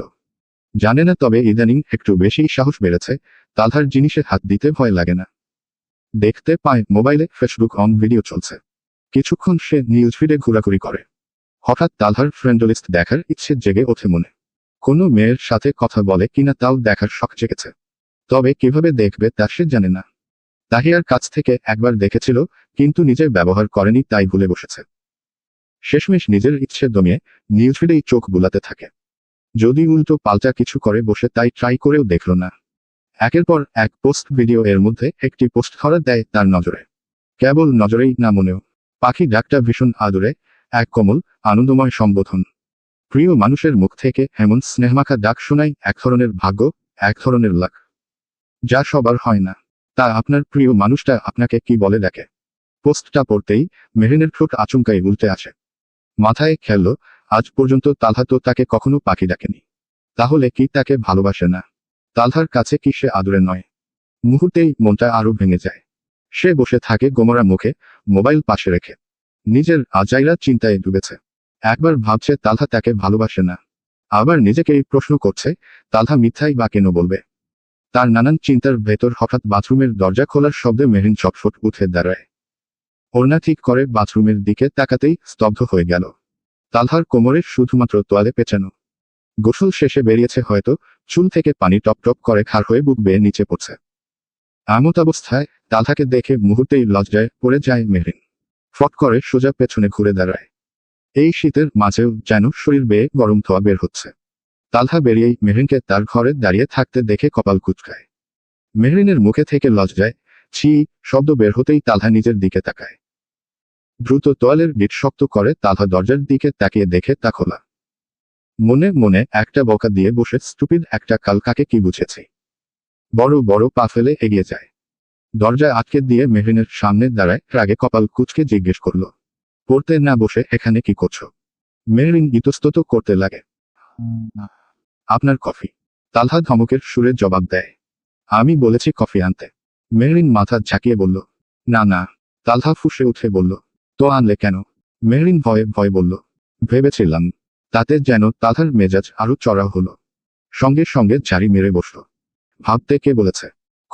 কেউ না, স্টুপিড। কথার মাঝেই খেয়াল করে মেহরিন অন্যদিকে মুখ ঘুরিয়ে কথা বলছে। তা দেখে তালহার কপালের ভাঁজ আরো স্পষ্ট হয়ে উঠল। কি সমস্যা? ওদিকে ফিরে কার সঙ্গে কথা বলছো? মেহরিন হরহরিয়ে বলল, আপনার সাথে। আমি এদিকে না ওদিকে। মেহরিন হাত উঁচিয়ে তালহার দিকে আঙুল তাক করে বলল, এদিকে। তালহা দুহাত কোমরে দিয়ে দাঁড়ায়। তো ওদিকে তাকিয়ে কেন? মেহরিন অস্বস্তিতে ইতস্তত করতে থাকে। আসলে এমনি। এমনি মানে কি? আমার দিকে তাকাতে ভালো লাগছে না। আমাকে দেখতে আর ভালো লাগছে না। নতুন কাউকে দরকার নাকি? তালহাকে এভাবে হঠাৎ আরো চটে যেতে দেখে মেহরিন তড়িঘড়ি ঘুরে দাঁড়ায়। ছি, কি সব বলছেন? আমার আর কাউকে লাগবে না, আপনি যথেষ্ট। তাহলে মুখ ফিরিয়েছিলে কেন? মেহরিন তালহার দিকে এক পলক তাকিয়ে মাথা নিচু করে দৃষ্টি সরিয়ে নেয়। আপনার গায়ের কাপড়। তালহা নির্বিকার গলায় বলল, তো না মানে? বলছিলাম আর কি। মেহরিনের চোখ আবার নিচের দিকে দেখে তালহা বিরক্ত হয়ে ওঠে। আবার চোখ সরিয়ে নিলে কেন? মেহরিন এবার নিজেও খানিকটা বিরক্ত। রাগে চটে উঠে বলল, উফ, বুঝছেন না কেন? লজ্জা লাগছে। আপনার কি লজ্জা লাগছে না একটা মেয়ের সামনে এভাবে দাঁড়িয়ে থাকতে? তার কথায় তালহা এবার বুঝল বউ তার লজ্জায় মিয়ে আছে। মুহূর্তেই ঠোঁটের কোণে হালকা হাসির রেখা ফুটে ওঠে। তবে হাসি চেপে রেখে স্বাভাবিক গলায় বলল, না, আমার তো মোটেও লজ্জা লাগছে না। বউয়ের সামনে আবার কিসের লজ্জা? আজ পর্যন্ত শুনেছ পুরুষকে বউয়ের সামনে লজ্জা পেতে? মেহরিন সেভাবেই মাথা নেড়ে না জানায়। তা দেখে তালহা আবার বলল, তাহলে আমি কেন পাবো? কথা বলতে বলতেই তার নজর পড়ে মেহরিনের মুখে। মেয়েটা লজ্জায় লাল টুকটুকে হয়ে উঠছে। গাল দুটোতে ধীরে ধীরে লালচে হাওয়া আরো লাল রং ধারণ করছে। মেয়েটা এত লজ্জা পেয়েছে? মনে মনে প্রশ্নটা ভাবতেই তালহা ভ্রু তুলে মুচকি হাসে। নিজে নিজেই ফের আওড়ায়, পাবেই তো লজ্জা, বাচ্চা বউ তার। তবে তাকে এমন অপদস্থ হতে দেখে ভালোই লাগছে। উপভোগ করছে ভালোই। বউকে আরেকটু লাল করলে মন্দ কি? এই ভেবে সে বলে ওঠল, হে কি তোমার গাল এত লাল হয়ে আছে কেন? মেহরিন এদিক ওদিক তাকাতে তাকাতে গাল লুকাতে লাগে তালহার নজর থেকে। কোনোরকমে বলল, না মানে হঠাৎ আপনাকে এভাবে দেখে লজ্জা পাচ্ছি। তালহা মাথা খানিকটা নিচু করে গভীর দৃষ্টি মেলে ধরল। লজ্জা পেলেই কি গাল লাল হয়ে যায়? মেহরিনের অস্বস্তি আর লজ্জা একসাথে চেপে বসে। কি করবে, কি বলবে ভেবে পায় না এমন সময়ে। তালহা একদম সামনে, পালাবার পথ নেই। নয়তো এতক্ষণে ছুটে পালাতো। সে অকারণে চুল ঠিক করতে করতে নড়াচড়া করতে থাকে, নিজেকে স্বাভাবিক করতে ব্যস্ত হয়ে পড়ে। কি হলো, আরো লাল হচ্ছে কেন? তার এই বাড়াবাড়িতে অতিষ্ঠ হয়ে মেহরিন গলা চড়িয়ে বলে ওঠে। উফ, আমি কি জানি, গালকেই জিজ্ঞেস করুন। কপট রাগে কথাটা বললেও তালহা যে সত্যিই তাই করবে তা সে ভাবেনি। মুহূর্তেই তালহা দু পা এগিয়ে আসে। তাকে এগোতে দেখে মেহরিন যেন আরো জমে বরফ, দাঁতে দাঁত চেপে নির্বাক হয়ে তাকিয়ে। তালহা এগিয়ে এসে মেহরিনের মুখটা আলতো করে তুলে ধরে আঙুলের ডগা গালে ছুঁয়ে হালকা চিমটি কেটে জিজ্ঞেস করে, লাল হচ্ছিস কেন গাল? তালহার এই কাণ্ডে মেহরিন পুরোপুরি হতভম্ব। শুধু ফালফাল করে তাকিয়ে গালকে জিজ্ঞেস করছে। সে কি কথা বলতে পারে নাকি? তালহার মাথা কি গেছে? তার সেসব ভাবনায় ফোড়ন কাটে তালহার স্পর্শ। তালহার হাতের ঠান্ডা স্পর্শ আরো গভীর হতেই মেহরিন যেন আরো দুর্বল হয়ে পড়ল, শরীর ঢিলে হয়ে আসে। কান হয়ে ঘাড় অবধি তার আঙুলের বিচরণ। মেহরিন মাথা নিচু করতে চাইলেও পারে না, তালহা আটকে রেখেছে। কিছুক্ষণ তাকিয়ে থেকে তালহা হঠাৎ নিচু স্বরে বিড়বিড় করে বলল, সামান্যতেই যদি এত লজ্জা পাও, এই তোয়ালেও যখন থাকবে না তখন কি অবস্থা হবে তোমার? কথাটা খুব আস্তেই বলেছে তালহা, তবে মেহরিনের কান অবধি ঠিকই পৌঁছেছে। মুহূর্তেই তার চোখ বিস্ময় স্বাভাবিকের তুলনায় দ্বিগুণ বড় হয়ে ওঠে। তালহার মুখে এমন কথা শুনে সে একেবারে হতচকিত। কি প্রতিক্রিয়া দেবে বুঝে উঠতে পারছে না। লজ্জায় যেন কান দিয়ে গরম ধোঁয়া বেরোচ্ছে। তালহা দিন দিন যে এতটা নির্লজ্জ হয়ে উঠছে, সেটা তার কল্পনারও বাইরে। সঙ্গে সঙ্গে কানে দু হাত দিয়ে চোখ মুখ খিচে বিড়বিড়িয়ে ওঠে, আল্লাহ মাটি ফাঁক করো। মেহরিনের এই দশা দেখে তালহা ফিক করে হেসে ওঠে। তার নাক টিপে দিয়ে সরে আসে সামনে থেকে। মেয়েটার অবস্থা দেখে তার হাসি থামছেই না যেন। ওয়ার্ড্রোবের কাছে গিয়ে কাপড় বের করতে করতে আচোখে ফের তাকায়।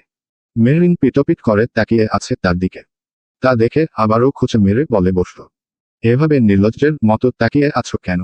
চোখ দিয়েই গিলে ফেলবে নাকি? মেহরিন সঙ্গে সঙ্গেই চোখ সরিয়ে নেয়, যেন চোখ দুটো আগুন ছুঁয়ে ফেলেছে। কাঁচুমাচু হয়ে উল্টো ঘুরে দাঁড়িয়ে বলল, আপনি এত বেশরম। তালহা ছোট ছোট চোখ করে তাকালো। ঠোঁটের কোণে এমন এক হাসি খেলল, যেটা স্পষ্টই বলে দিচ্ছে মেহরিনের এই লজ্জা তার জন্য বিরক্ত নয়, বরং ভীষণ উপভোগ্য। জানো না, জামাইদের লজ্জা থাকতে নেই, তাই আমি লজ্জা বিসর্জন দিয়েছি। তাই বলে একটুও নেই? না নেই, প্রমাণ দেখাবো। না না, আরে দেখাই। মেহরিন মাথা জোরে ঝাঁকাতে লাগলো। না না, দরকার নেই, আমি বুঝেছি। তালহা দুষ্টু হেসে বলল, না, তুমি বুঝনি, দাঁড়াও, তোয়ালেটাও ফেলে দেই। মেহরিনের লজ্জা আর আতঙ্ক একসাথে মিশে গলায় উঠে এলো, ইয়া আল্লাহ, না প্লিজ।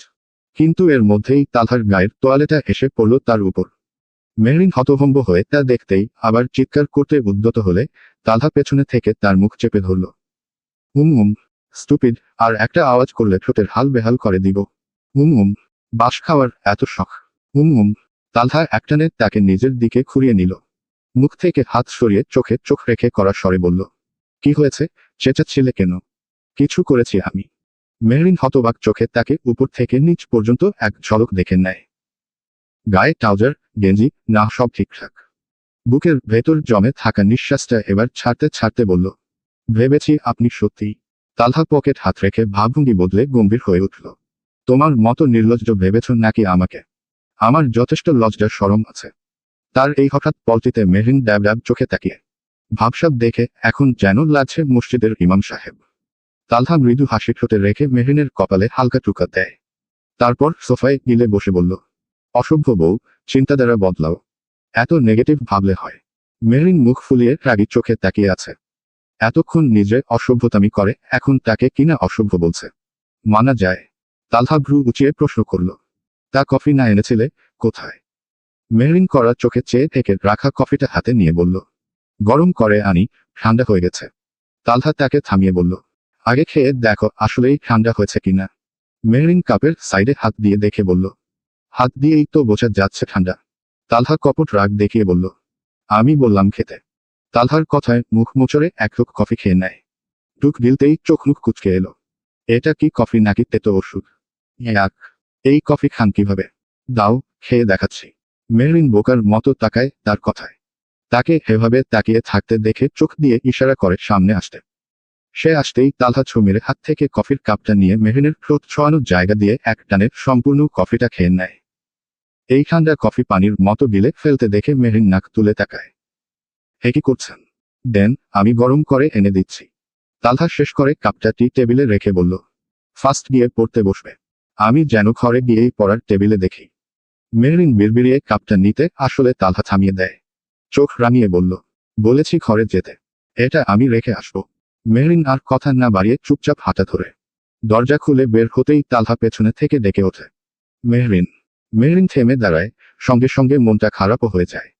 তালহার ডাকলো কেবল নাম ধরে। পাখি টাকি সম্বোধন করতে পারে না। মনে মনে ফুঁসে উঠে, নিরামিষ করলা, খালি মেহরিন বলেই ডাকে। তার ভাবনার মাঝে তালহা ফের ডেকে উঠে, মেহরিন, একটু এদিকে আসো তো। মুখ কালো করে পেছনে ফিরে এগোয় তালহার দিকে। আবার কেন ডাকলো, শুনেই যাকসি ভেবে মোবাইল নিয়ে কিছু একটা করছে। মেহরিনের উপস্থিতি টের পেয়ে মোবাইলের স্ক্রিন থেকে চোখ সরায়। মেহরিনের মুখের অবস্থা দেখে তালহা কপাল কুঁচকে বলল, কি ব্যাপার? এমন মুখ বানিয়ে দাঁড়িয়ে আছো কেন? প্রশ্ন করতেই মেহরিন মুখ ফসকে বলে ফেলল, আপনি তো অনেক নিরামিষ লোক। আমি নিরামিষ? কিভাবে? মেহরিন আহ্লাদী কণ্ঠে অভিমানী সুর তুলল, আমাকে কেউ মিষ্টি করে পাখি টাকি ডাকে না, আমি মনে হয় খাওয়া। তার কথার অভিমান, অভিযোগ শুনে তালহা কয়েক মুহূর্ত স্থির দৃষ্টিতে তাকিয়ে রইল। বউটা তার নাটক শিখে ফেলছে, মনে মনে হাসি পেলেও তা দমিয়ে রাখল। হঠাৎ কঠিন স্বরে বলে উঠল, গেট আউট। তালহার মুখ থেকে এমন রূঢ় বাক্য শুনে মেহরিন তরাক চোখে তার মুখের দিকে সোজা হয়ে তাকালো। যেন এমনটা অপ্রত্যাশিত ছিল। কি? তালহা আরো কঠিন গলায় বলল, আই সেই গেট আউট। এক মুহূর্তের মধ্যে কথাগুলো যেন মেহরিনের নরম বুকে এসে বিঁধল। বেচারি সামান্য একটা কথা বলায় যে এভাবে অপমান করবে, তা সে কল্পনাও করেনি। অভিমানে মুখটা মুহূর্তেই ভার হয়ে উঠল, বুকের ভেতর জমে উঠল একরাশ ভারী নীরবতা। চোখ নামিয়ে মন খারাপ করে ধীর পায়ে দরজার দিকে এগিয়ে গেল মেহরিন। দরজা পেরিয়ে বাইরে পা দিতেই পেছনে থেকে তালহার কণ্ঠ ভেসে এলো, স্টপ। এই ডাকে এবার বিরক্তির ছায়া নেমে এলো তার চোখে। শব্দ অপমানের, আজ তখনও গায়ে লেগে। আবার অপমান করতে ডাকছে। অভিমান মুখে চেপে ফিরে তাকিয়ে বলল, আবার কি? তালহা এবার গলার কঠোরতা দেখে শীতল হাসি ফুটিয়ে তুলল চেহারায়। স্বরটাও অদ্ভুতভাবে নরম হয়ে এল তার। পাখি, একটু এদিকে আসো তো। আহ কি? এদিকে আসো, পাখি। মেহরিন যেন বিস্ময়ের চরম পর্যায়ে। এই লোকটাই না একটু আগেও তাকে বের করে দিচ্ছিল, ধমকাচ্ছিল, এখন আবার মিষ্টি করে ডাকছে। হচ্ছেটা কি? দ্বিধা আর কৌতূহল একসাথে নিয়ে ধীরে ধীরে এগিয়ে এসে দাঁড়ালো। এটা কি ছিল? তালহা ঠোঁটের কোণে চাপা হাসি রেখে বলল, কেন, তোমার উইশ পূরণ করলাম। তাই বলে এভাবে? কিভাবে? না মানে, এটা অপমান হয়ে গেল না? ওমা, অপমান কই? এটা ভালোবাসার ডাক। কিন্তু কেমন অপবাসা হয়ে গেল না? মেহরিনের অদ্ভুত শব্দে তালহা চোখ কুঁচকে তাকালো। অপবাসা আবার কি? মেহরিন নখ কামড়াতে কামড়াতে বলল, অপমান করে ভালোবাসাকে অপবাসা বলে? এসব আলতু ফালতু জিনিসে তো মাথা বেশ খাটাও, কিন্তু পড়ার সময় এই ব্রেইন কোথায় থাকে? তখন তো ব্রেইন অ্যাক্সিডেন্ট করে বসে। তালহা অবাক সুরের সঙ্গে সঙ্গে থামিয়ে দিল। কি? কি বললে? মেহরিন ভয়ার্ত চোখে তাকায়। ভুল কিছু বলে বসেছে নাকি? ভাবতেই আমতা আমতা করতে লাগে। কই কিছু না। না মাত্র কি বললে ব্রেইন কি করবে? মেহরিন আটকে আটকে বলল, অ্যাক্সিডেন্ট। তালহা ধমকের সুরের সঙ্গে সঙ্গে শুধরে দিয়ে বলল, স্টুপিড, ওটা অ্যাক্সিডেন্ট না, অ্যাক্সিডেন্ট। মেহরিন থতমত খেয়ে তাকায়। অস্বস্তিতে পরে হাঁসফাঁস করতে লাগে। আমি তো তাই বললাম অ্যাক্সিডেন্ট। তার আবারও সেই একই বিকৃত উচ্চারণ শুনে আবারও ঝাড়ি মারে। হোপ আবারও অ্যাক্সিডেন্ট বলছো? ওটা অ্যাক্সিডেন্ট, অ্যাক্সিডেন্ট। মেহরিন অসহায় চোখে তাকিয়ে তালহার সাথে বলল, আরে আমিও তো তাই বলছি, অ্যাক্সিডেন্ট, অ্যাক্সিডেন্ট। এইবার তালহা আর নিজেকে সামলাতে পারল না। হঠাৎ অট্টহাসিতে মেতে উঠল। মেয়েটা অ্যাক্সিডেন্টকে কিনা অ্যাক্সিডেন্ট বলছে। তাকে হাসতে দেখে মেহরিন লজ্জায় অপদস্থ হয়ে দাঁড়িয়ে। মেয়েটার অবস্থা দেখে যেন আরো হাসি পাচ্ছে তালহার। মন খুলে হাসছে সে। মেজাজটা ফুরফুরে লাগছে। সারাদিনের জমে থাকা ক্লান্তি, অফিসের কাজের ঝট ঝামেলা, সবকিছু যেন হাসির সাথে হারিয়ে যাচ্ছে। বেশ কিছুক্ষণ হাসার পর নিজেকে থামাতেই সে নিজেই টের পেল, মনটা অনেকটা হালকা হয়ে এসেছে। লজ্জায় মাথা নিচু করে দাঁড়িয়ে থাকা মেহরিনকে তালহা হাত বাড়িয়ে টেনে পাশে বসাল। এই মেয়েটাই যেন জাদুকরি, আশেপাশে থাকলে মন ভালো করে দেয়। বলো, অ্যাক্সিডেন্ট। মেহরিন ঠোঁট বাঁকিয়ে তার সঙ্গে বলল, অ্যাক্সিডেন্ট। এবার বলো অ্যাক্সিডেন্ট। এক্সিডেন্ট। তালহা আবার হেসে ফেলল। মজা করে বলল, তুমি জেলা থার্ড পজিশনে আসলে কিভাবে? অ্যাক্সিডেন্ট নিজেই অ্যাক্সিডেন্ট করে বসবে তোমার এমন বিচিত্র উচ্চারণ শুনে। ছি ছি, লোকে শুনলে নির্ঘাত আমার মানসম্মান যাবে। তালহার বউ কিনা সাধারণ একটা উচ্চারণই পারে না। মেহরিন গাল ফুলিয়ে মাথা নিচু করে ফিসফিস করে বলল, আমার মুখ দিয়ে এই উচ্চারণটাই শুধু বের হয় না। তার অভিমানী চেহারা দেখে তালহা নিজের হাসি থামালো। কিছুক্ষণ সে চুপ করে রইল। বুঝতে পারল মেয়ে সত্যিই মন খারাপ করেছে। চোখে মুখে তখন স্পষ্ট অভিমান জমে আছে। মেহরিন নাক ফুলিয়ে বলল, ডেকেছেন কেন? তালহা নীরবে উঠে বেডসাইড টেবিলের দিকে এগিয়ে গেল। ড্রয়ার খুলতেই ভেতর থেকে বের করে আনলো বেলি ফুলের ছোট্ট একটা মালা। হাতে নিতেই হালকা সুবাস এসে নাকে লাগলো। ফের আগের জায়গায় এসে সে মেহরিনের হাত আলতো করে আগলে নিল। খুব যত্নে মালাটা তার হাতে পেঁচিয়ে দিতে লাগলো। পড়াতে পড়াতেই অন্যমনস্ক স্বরে বলল, জ্যামে আটকে ছিলাম, তখন দেখি ছোট্ট বাচ্চা একটা বেলি ফুল বিক্রি করছে। কি মনে করে তোমার জন্য একটা নিয়ে নিয়েছিলাম। আবার ভেবো না ঘুষ দিচ্ছি, এমনি মনের টানিয়ে দিলাম। মুচকি হেসে মেহরিনের দিকে তাকাতেই দেখে মেয়েটার মুখের ভাবমূর্তি বদলেছে। মুখে জমে থাকা অভিমানটা যেন গলতে শুরু করেছে। চোখে মুখে হাসি ফুটেছে, মুহূর্তেই ঠোঁটের কোণে খেলো ছোট্ট এক চিলতে হাসি। খুশিতে উৎফুল্ল হয়ে ওঠে বলল, আমি কিছু মনে করিনি। তাকে খুশি দেখে তালহা ধীরে স্বস্তিতে একটা দীর্ঘশ্বাস ছাড়ল।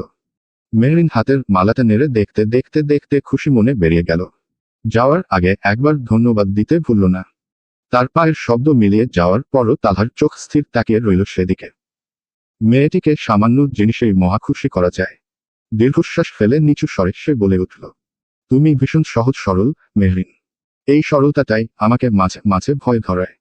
তুমি যে একটু মায়া দেখলেই ভরসা করে ফেলো। এই সরলতার ফায়দা না কেউ তুলে। M dash. সকাল বাজে 8:45। তালহা মাত্রই তাদের কলেজে নামিয়ে দিয়ে গেছে। 2-3 দিন পর কলেজে পা রাখতেই কেমন যেন মনে হচ্ছে চারপাশটা আলাদা, নতুন। পরিচিত জায়গাগুলো আজ কেমন যেন অপরিচিত থেকেছে।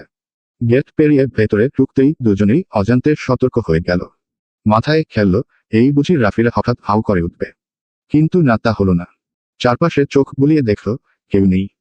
তখনই মাথায় এলো, তারা যে আজ কলেজে আসবে সেটা তো কেউ জানেই না। সেই ভেবে দুজনেই হেসে উঠল। চলতে লাগলো ক্লাসের দিকে। সিঁড়ি বেয়ে 2য় তলায় উঠতেই দুজনেরই কপাল কুঁচকে গেল।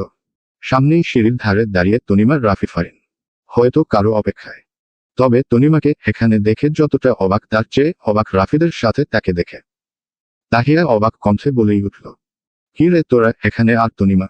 কথাটা বলতেই তাদের দৃষ্টি এদিকে ফিরল। মেহরিনদের দেখা মাত্রই তিনজনের চোখ ছলমলে উঠে। খুশিতে এক প্রকার ছুটে এগিয়ে আসতে উদ্যত হবে অমনি কারো তীক্ষ্ণ ধমকে থেমে গেল তারা। সঙ্গে তাহিয়ারাও পেছনে ফিরে তাকালো। এই মেয়ে, রাস্তা বন্ধ করে এভাবে দাঁড়িয়ে আছো কেন? কলেজ কি তোমার বাপের, যেখানে সেখানে দখল করে দাঁড়াবে? মেয়েটির এমন রুক্ষ ব্যবহারে দুজনই রাগী চোখে তাকায়। দাঁত খিচিয়ে কিছু বলতে গিয়েও চুপ করে যায়। ইন্টার সেকেন্ড ইয়ারের ফিজিক্স স্যারের মেয়ে এটা, সঙ্গে তার চিরচেনা গ্রুপ। মেয়েটা স্বভাবতই ফাজি আর বেয়াদব। তার যা আছে তার চেয়েও 10 গুণ দাপট দেখানোই যেন তার অভ্যাস। আগেও মেহরিনদের সঙ্গে ঝামেলা বেঁধেছিল, তবে তখন তালহার ভয়ে তারা আর বাড়ায়নি। এইবারও তাই হলো, রাগ চেপে মেহরিন আর তাহিয়া চুপচাপ পাশ কাটিয়ে সরে যাওয়ার সিদ্ধান্ত নিতেই উপর থেকে হঠাৎ তনিমার কণ্ঠ ভেসে এলো, আরে সর কালা হাতি এসেছে, জায়গা দে। এই মেয়ে, এই সাহস কত বড়, আমাকে কি বললে তুমি? কি? তনিমা চোখ পিটপিট করে রেলিংয়ের সাথে হেলান দিয়ে দাঁড়ায়। এপ্রনের পকেট হাত ঢুকিয়ে বলল, আমি কি কারো নাম উল্লেখ করেছি? জুতা ছুঁড়ে নিচে ফেলেছি, এখন আপনি যদি তা স্বেচ্ছায় তুলে পরে নিন তাহলে আপনাকেই বললাম। মেয়েটি রেগেমেগে তেড়ে আসে। তনিমার ঠিক সামনে এসে দাঁড়ায়, রাগে ফুঁসছে। তাহিয়ারও দ্রুত উপরে উঠে আসে। সবকটা তনিমার পেছনে দাঁড়িয়ে পড়ে। বুঝতে পারছে বর্ষর ঝামেলা করবে, তাই বান্ধবীকে প্রোটেক্ট করতে সবাই রেডি। এই বেয়াদব, তুমি কি জানো আমি এখন তোমার কি অবস্থা করতে পারি? আর আমি কি দাঁড়িয়ে দাঁড়িয়ে আঙুল চুষব? চুলের মায়ের বদলা, বেয়াদব বড়দের সাথে এভাবে কথা বলছো, করব নালিশ। আরে করুন না, আমি কি না করেছি? মেয়েটির পাশের মেয়েটা ফাঁকে বলে উঠে। দেখছিস কেমন মেয়ে, মুখে মুখে কেমন চেটান কথা বলছে। রাফি তার প্রতিউত্তরে বলে উঠল, আরে আপা, দুঃখ নিবেন না। আসলে হচ্ছে কি, আমার বান্ধবীর জন্মের পর মধু দেওয়ার আগেই ওর বাপে স্ট্রেট ফরওয়ার্ড কথা বলে ফেলেছিল। সেই থেকে বান্ধবীটার মুখ থেকে চেটান কথা বের হয়। ফারিনও তাল মিলিয়ে খোঁচা মেরে বলল, তবে সব উচিত কথাই বের হয়। থাক আপা, দুঃখ নিবেন না। মেয়েটি তো আরো জ্বলে উঠেছে, সাথে তার গ্রুপের বাকি মেয়েরা। জুনিয়ররা নাকি তাদের অপমান করছে। মানা যায়। রাগে জিদে সিনথিয়া তনিমার দিকে এগিয়ে যেতে নিলে তার বান্ধবীরা আটকে দেয়। একটা মেয়ে ফিসফিসিয়ে বলল, বইন সাবধান, সব জায়গায় পাওয়ার চলে না। শুনেছি এই মেয়ে আইনমন্ত্রীর মেয়ে। হেরফের করলে তোর পুরো গোষ্ঠী সহ জেলে ঢোকানোর ক্ষমতা আছে। সিনথিয়া থেমে যায়। মনে মনে কিছুটা ভয় পেলেও হাত ছাড়ি মেরে ছাড়িয়ে বলল, এসব বালছাল ভয় পায় নাকি? বলেই ফের চেঁচাতে থাকে। তবে এতে তনিমা সহ বাকিদের কিছু বলতে না দেখে মেয়েটি আরো রেগে যায়। তাকে যেন তারা অগ্রাহ্য করছে। এই এই বেয়াদবের দল, কিছু বলছো না কেন? আমি যে প্রশ্ন করছি উত্তর দিচ্ছ না কেন? ভয় পেলে বুঝি? তনিমা উঠে দাঁড়ায় সোজা হয়ে। তারপর ডিরেক্ট তার সামনে দাঁড়িয়ে নির্বিদায় বলে উঠল, চিল্লিয়ে যদি বড় হওয়া যেত তাহলে সিংহের পজিশনে কুত্তার রাজা থাকত। অপমানে মেয়েটির মুখ থমথমে, কি বলবে খুঁজে পাচ্ছে না। শেষমেশ না পারতে তনিমাদের দিকে আঙুল তুলে গমগমে গলায় বলল, দেখে নিব এক একটাকে। মেহরিন মুখ বাঁকিয়ে বলল, এই সবাই পোজ দে আপু, ভালো করে দেখে নিক। বলতেই সাথে সাথে যে যার জায়গায় পোজ দিয়ে দাঁড়িয়ে পড়ে। এ যেন তাজা আগুনে কি ঢালা হলো। আর সহ্য করতে না পেরে মেয়েটার রাগে ফুসতে ফুসতে ধুপোধাপ পা ফেলে নিজের গ্রুপ নিয়ে চলে যায়। যেতে যেতে শাসিয়ে যায়, পরে দেখে নিবে। তারা যেতেই করিডোর জুড়ে হাসির শব্দ ছড়িয়ে পড়ল। এক একজন হাসতে হাসতে কাহিল। জব্দ করতে পেরেছে ভালোভাবেই। একজন আরেকজনের সাথে হাই ফাইভ দিতে দিতে ক্লাসের দিকে এগোয়। হাসাহাসির মাঝেই সবাই ক্লাসে ঢুকে পড়ে। কিন্তু হাসির রেশ কাটে মেহরিন আর তাহিয়ার প্রশ্নে। দুজনেই চেপে ধরে বাকিদের। এই, বললি না তো, তনিমা এখানে কি করে? তাও আবার তোদের সঙ্গে। রাফি মুখ কুঁচকে বিরক্তির সুরে বলল, প্রথম দিন এসেই এই ভূতনি আমাদের ভয় দেখিয়ে দিয়েছে। তাহিয়া কৌতূহল নিয়ে প্রশ্ন করল, কেমনে? ফারিন বলতে শুরু করে, আরে কালকেই এসেছে কলেজে, ওর বাপসহ। হঠাৎ এত ভিআইপি লোক, এত পুলিশের গাড়ি দেখে সবাই এমন ভয় পেয়ে গিয়েছিল না বলার বাহিরে। কলেজে যেন আলাদাই একটা গুঞ্জন পড়ে গেছিল। সকলের মনে একটাই প্রশ্ন, কলেজে আবার কোনো কাণ্ড ঘটে গেছে নাকি? এসব ভাবতে ভাবতেই আতঙ্কে ক্লাসে মনি বসছিল না কারো। তার ওপর অর্ধেক ক্লাস চলার পথে দেখি এই তনিমা, ওর বাপ, প্রিন্সিপাল আর কয়েকজন পুলিশ কনস্টেবল একসাথে এসে হাজির আমাদের ক্লাসে। এতে সকলের কাঁপাকাঁপি আরো শুরু। আবার এই বেয়াদব মহিলা এসেই আমাদের নাম ধরে ডাক দিল। ভয়ে তো আমাদের দুজনের হাতটাই উড়ে যাওয়ার উপক্রম। মনে হচ্ছিল কোনো ক্রাইম করে ফেলেছি নাকি। ফারিন একটু থামতেই মেহরিন আর ধৈর্য রাখতে পারে না, প্রশ্ন করতে লাগে। তারপর তনিমা ব্রেঞ্চে হেলান দিয়ে বসে হালকা গলায় বলল, তারপর আমি বলছি, ওই দিন তোদের বাসায় থাকতে তোরা বলেছিলিস না কলেজে তোদের আরো দুইটা ফ্রেন্ড রাফি ফারিন আছে। আমিও তাদের নাম মনে রেখেছিলাম। আব্বুকে বলে তোদের কলেজে শিফট হয়েছে কালই। ক্লাসে এসে তোদের না দেখে ওদেরই আগে খুঁজে বের করলাম। একা একা কি ভালো লাগে নাকি? বাদ ভিতুর দল এমন ভয়ে পেয়ে গিয়েছিল। বলেই হাসতে লাগে তনিমা। রাফির সঙ্গে সঙ্গে ভাব নিয়ে বলল, এই, আমি মোটেও ভয় পাইনি। ভয় তো পেয়েছে এই ফারিনের বাচ্চা। ফারিন চোখ কটমট করে তাকিয়ে বলল, হপ, আবার মিথ্যা বলিস। একটুর জন্য প্যান্ট ভেজেছি দেখিনি আমি। রাফি থমথমে মুখে তাকিয়ে থাকে অসহায়ভাবে। এদের সামনে একটু ভাব নেওয়াও মুশকিল। তনিমা তখন হাসতে হাসতে বলে ওঠে, ছি ছি রাফি বেবি, তুমি বান্ধবীর বাপকেই এত ভয় পাও? গোফের বাপেরে দেখলে তো সত্যি সত্যি প্যান্ট ভিজিয়ে ফেলবে। তার কথায় মুহূর্তেই সবাই হো হো করে হেসে ওঠে। রাফি তো মুখ আরো ভোতা করে বসে থাকে। রাগে মুখ ভেঙচে অন্যদিকে ফিরে গিয়ে বিড়বিড় করতে লাগে, তিনটার অপমানে কিসের কমতি ছিল আল্লাহ, আরেকটা পাঠাই দিছেন। এরপর প্রথম তিনটে ক্লাস ভালোয় কেটে যায়। কিন্তু শেষের ক্লাসে হঠাৎ তনিমা আর ফারিন বেঁকে বসে। এই ক্লাস তারা করবে না, এই ঘোষণায় তাদের সঙ্গে যোগ দেয় রাফিও। মেহরিন সন্দেহ ভরা গলায় বলল, আজব, এখন ক্লাস না করে কোথায় যাবি? কেউ দেখলে তোদের ক্লাসেই পাঠিয়ে দেবে। রাফি একেবারে নিশ্চিন্ত ভঙ্গিতে বলল, আরে না চল, আজকে কলেজ ফাঁকি দিব, কেউ দেখবেই না। কথাটা শুনতাই মেহরিন আর তাহিয়া একসাথে চেঁচিয়ে ওঠে। কি? তনিমা তাড়াতাড়ি দুজনের মুখ চেপে ধরে ফিসফিস করে, আরে আস্তে বইন, কেউ শুনলে বাস খাবো। তাহিয়া মুখের উপর থেকে হাত সরিয়ে আঁতকে ওঠা মুখ নিয়ে বলল, তাই বলে কলেজ ফাঁকি? না না বাবা, আমি নাই। বাস খাওয়ার কোনো শখ নাই আমার। আরে চল না, এসবই তো কলেজ লাইফের মজা। এগুলোই তো পরে মেমোরি হয়ে থাকবে। চল না আজকে ক্লাস ফাঁকি দিয়ে একটু ঘুরে বেড়াই। তাহিয়া দুই কানে হাত দিয়ে বেঞ্চে মাথা ফেলে দেয়। না বাবা, আমি কিছু শুনছি না। আমার ভাই এত সাহস নেই। আমার ভাইয়ের শুনলে আমাকে উল্টো করে থাপড়াবে। তোরা গেলে যা।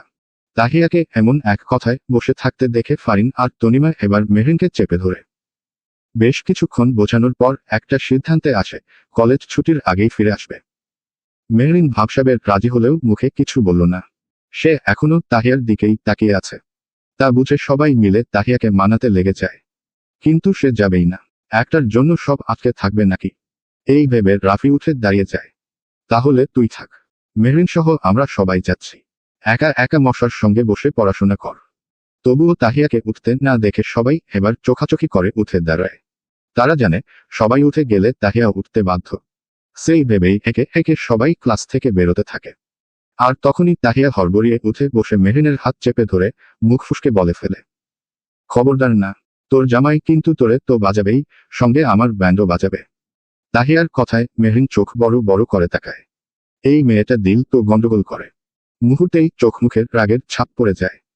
এদিকে তাহিয়া নিজেই নিজের মুখ ফুসকে বেরিয়ে যাওয়া কথার জন্য আমতা আমতা শুরু করে। কি বলবে, কিভাবে থাকবে কথাটা, কিছুই ঠিক বুঝে উঠতে পারছে না। এদিকে বাকিরা সবাই জহুরি চোখে তাকিয়ে আছে। ঘটনা কি সেটা বুঝে নেওয়ার চেষ্টা চলছে সবার মাথায়। তবে আপাতত এসব বোঝার সময় নেই। এখন বের হওয়াটাই জরুরি। যে কোনো মুহূর্তে স্যার ঢুকে পড়বে। তাদের ঘটনা পরে বের করা যাবে। এই ভান্নাতেই সবাই তড়িঘড়ি করে ব্যাগ হাতে নেয়। পেছনের দরজা দিয়ে চুপচাপ সকলের আড়ালে বেরিয়ে পড়ল। প্রথমে গিয়ে দোতলার বাথরুমের করিডোরে গা ঢাকা দেয়। প্ল্যান পরিষ্কার, ম্যাথ টিচার ক্লাসে ঢুকলেই নিচে নামবে। নইলে সামনে পড়লে সরাসরি ক্লাসে টেনে নেবে, তখন আর রক্ষা নেই। কয়েক মিনিট টানটান উত্তেজনায় দাঁড়িয়ে থাকার পর দেখা মিলল স্যার ক্লাসে ঢুকে পড়েছে। তা চোখে পড়তেই এবার সবাই সুরসুর করে সিঁড়ি বেয়ে নামতে শুরু করে। এক মুহূর্ত দেরি না করে স্কুলের পেছনের গেটের দিকে রওনা দেয়। ওই দিক দিয়েই বেরোতে হবে। সামনের গেটে গেলে যে কারো নজরে পড়ে যাওয়ার সম্ভাবনা আছে। কিছু দূর হেঁটে পেছনের গেটে পৌঁছাতেই চোখে পড়ে মুবিন চাচাকে। কলেজের দারোয়ান। কিন্তু উনাকে অদ্ভুত লাগছে। তিনি একটা বড় গাছের সামনে দাঁড়িয়ে মুচকি মুচকি হাসছে। আবার কার সঙ্গে যেন কোথাও বলছেন। এই দৃশ্য দেখে সবার চোখে মুখে একসাথে সন্দেহ ভর করে। এই মুবিন চাচা পাগল টাগল হইল নাকি? গাছের সাথে কথা বলতেছে। ফারিনের কথায় রাফি ভয়ে ভয়ে বলে ওঠে, আমার মনে হয় ভূত ধরেছে, গাছ ভূত। রাফির কথা শুনে তাহিয়া অবাক হয়ে কিছুক্ষণ ভেবে নিয়ে প্রশ্ন করল, গাছ ভূত আবার কি? রাফির রহস্যময়ী গলায় ফিসফিস করে তাহিয়াকে বোঝাতে থাকে, আরে গাছের যে ভূতগুলো থাকে ওদেরই বলে গাছ ভূত। আমাদের গ্রামে অনেক ছিল। তাহিয়া ভয় পেয়ে কাপা কাপা গলায় জিজ্ঞেস করে, এই গাছেও ভূত আছে? আরে হে, শুনেছিলাম এক মেয়ে এই গাছে ফাঁস লেগেছিল। তারপর থেকেই নাকি ভূত হয়ে গেছে। রাফির কথা শুনেই তাহিয়া ভয় মেহরিনের হাত শক্ত করে চেপে ধরে। বেচারি এমনিতেই এসব ব্যাপারে ভীষণ বিশ্বাসী। ভয়ে ভয়ে সেদিকে উকি দিতেই গাছের আড়াল থেকে কিছু একটা চোখে পড়ায় সে আরো কেঁপে ওঠে। কাদো কাদো গলায় বলে, আমি দেখেছি। হ, ভূতকে। তার কথায় সবাই বিরক্তি নিয়ে রাফির দিকে তাকায়। এ যে সুযোগ পেলেই নিজের আজাইরা বানোয়াট গল্প জুড়ে দেয় তা আর অজানা নেই। তবে বোকা তাহিয়া প্রতিবারই রাফির ফাঁদে পা দেয়। মেহরিন বিরক্তি সুরে বলল, কি বলছিস? এই ফাপড়বাজ রাফির কথায় বিশ্বাস করেছিস? এই শালা মিথ্যাবাদী, গাছভূত বলে কিছু নেই। রাফি চোখ কটমট করে তাকায় মেহরিনের দিকে। কিছু বলার আগে তাহিয়া তাড়াতাড়ি বলে ওঠে, না না, ওই দেখ। গাছের আড়াল থেকে শাড়ির আঁচল দেখা যাচ্ছে। তার কথায় রাফির সাথে সাথে চুল ঠিক করতে করতে ভাব নিয়ে মাথা নেড়ে বলে, দেখেছিস? বলেছিলাম না আমি, ভূত আছে। হাহ, বিশ্বাস করলি না তো? এবার নিজেরাই দেখ। তার কথায় পাত্তা না দিয়ে সবাই মনোযোগ দিয়ে মুবিন চাচার দিকে তাকাতেই যা দেখল, তাতে তাহিয়া আর রাফির মাথায় একসাথে দুটো চাপট পড়ল। ফারিন রাগী গলায় ঝাড়ি মেরে ওঠে, আবালের দল, ওটা গাছ ভূত টুত না। ওইটা আমাগো গরিবের লায়লা মজনু। তার কথার অর্থ না বুঝে সকলেই কপাল কুঁচকে তাকায়। তনিমা কৌতূহল নিয়ে জিজ্ঞেস করল, মানে? মানে, চল সামনে গিয়ে দেখাচ্ছি। বলেই সে এগিয়ে যায়। তার দেখা দেখি বাকিরাও এগোয়। কাছে যেতেই কানে যা আসল, তোমারে আইজকা হেবি সুন্দর লাগতাছে গো বাবুই পাখি। আফসানা খালা শাড়ির আঁচল আঙুলে প্যাঁচাতে প্যাঁচাতে লজ্জায় লাল হয়ে বলল, জানতো মুবিন ভাই, এমনে কইবেন না। আমার লইজা লাগে। মুবিন চাচা মুচকি হেসে বলে, লইজা লাগলেও তোমারে মেলা সুন্দর লাগে। তাদের কথা শুনে এক একজন বলদের মতো একে অন্যের দিকে তাকিয়ে। এখানে যে সত্যি লায়লা মজনুর কাহিনী চলছে, আর তারা কিনা ভূত ভেবেছিল। না, এ নদীর জল আর গড়াতে দেওয়া যাবে না। হঠাৎ সবাই একসাথে কেসে উঠতেই দুজনেই হকচকিয়ে যায়। আফসানা খালা গাছের আড়াল থেকে তড়িঘড়ি বেরিয়ে চোরাচোখে তাকিয়ে তাদের দেখতেই কোনো কথা না বলেই তরতর করে চলে যান। আর মুবিন চাচা তো কেসে আমতা আমতা করতে লাগেন।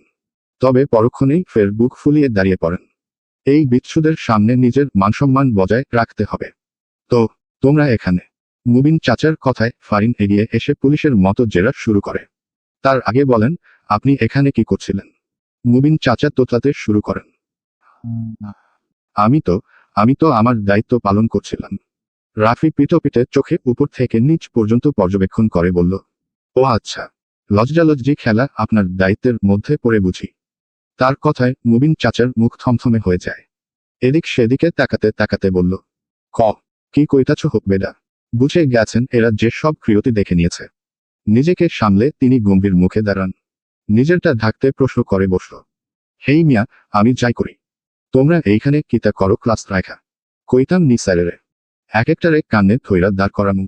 তার হঠাৎ এমন হুমকি দেখে সবাই একে অন্যের দিকে তাকায়। উনি সবসময়ই এমন ভাব নেন যেন কলেজের প্রিন্সিপাল তিনি নিজেই। ইচ্ছে তো করছে ধরে বাদাম দিতে, কিন্তু কিছু করারও নেই আপাতত।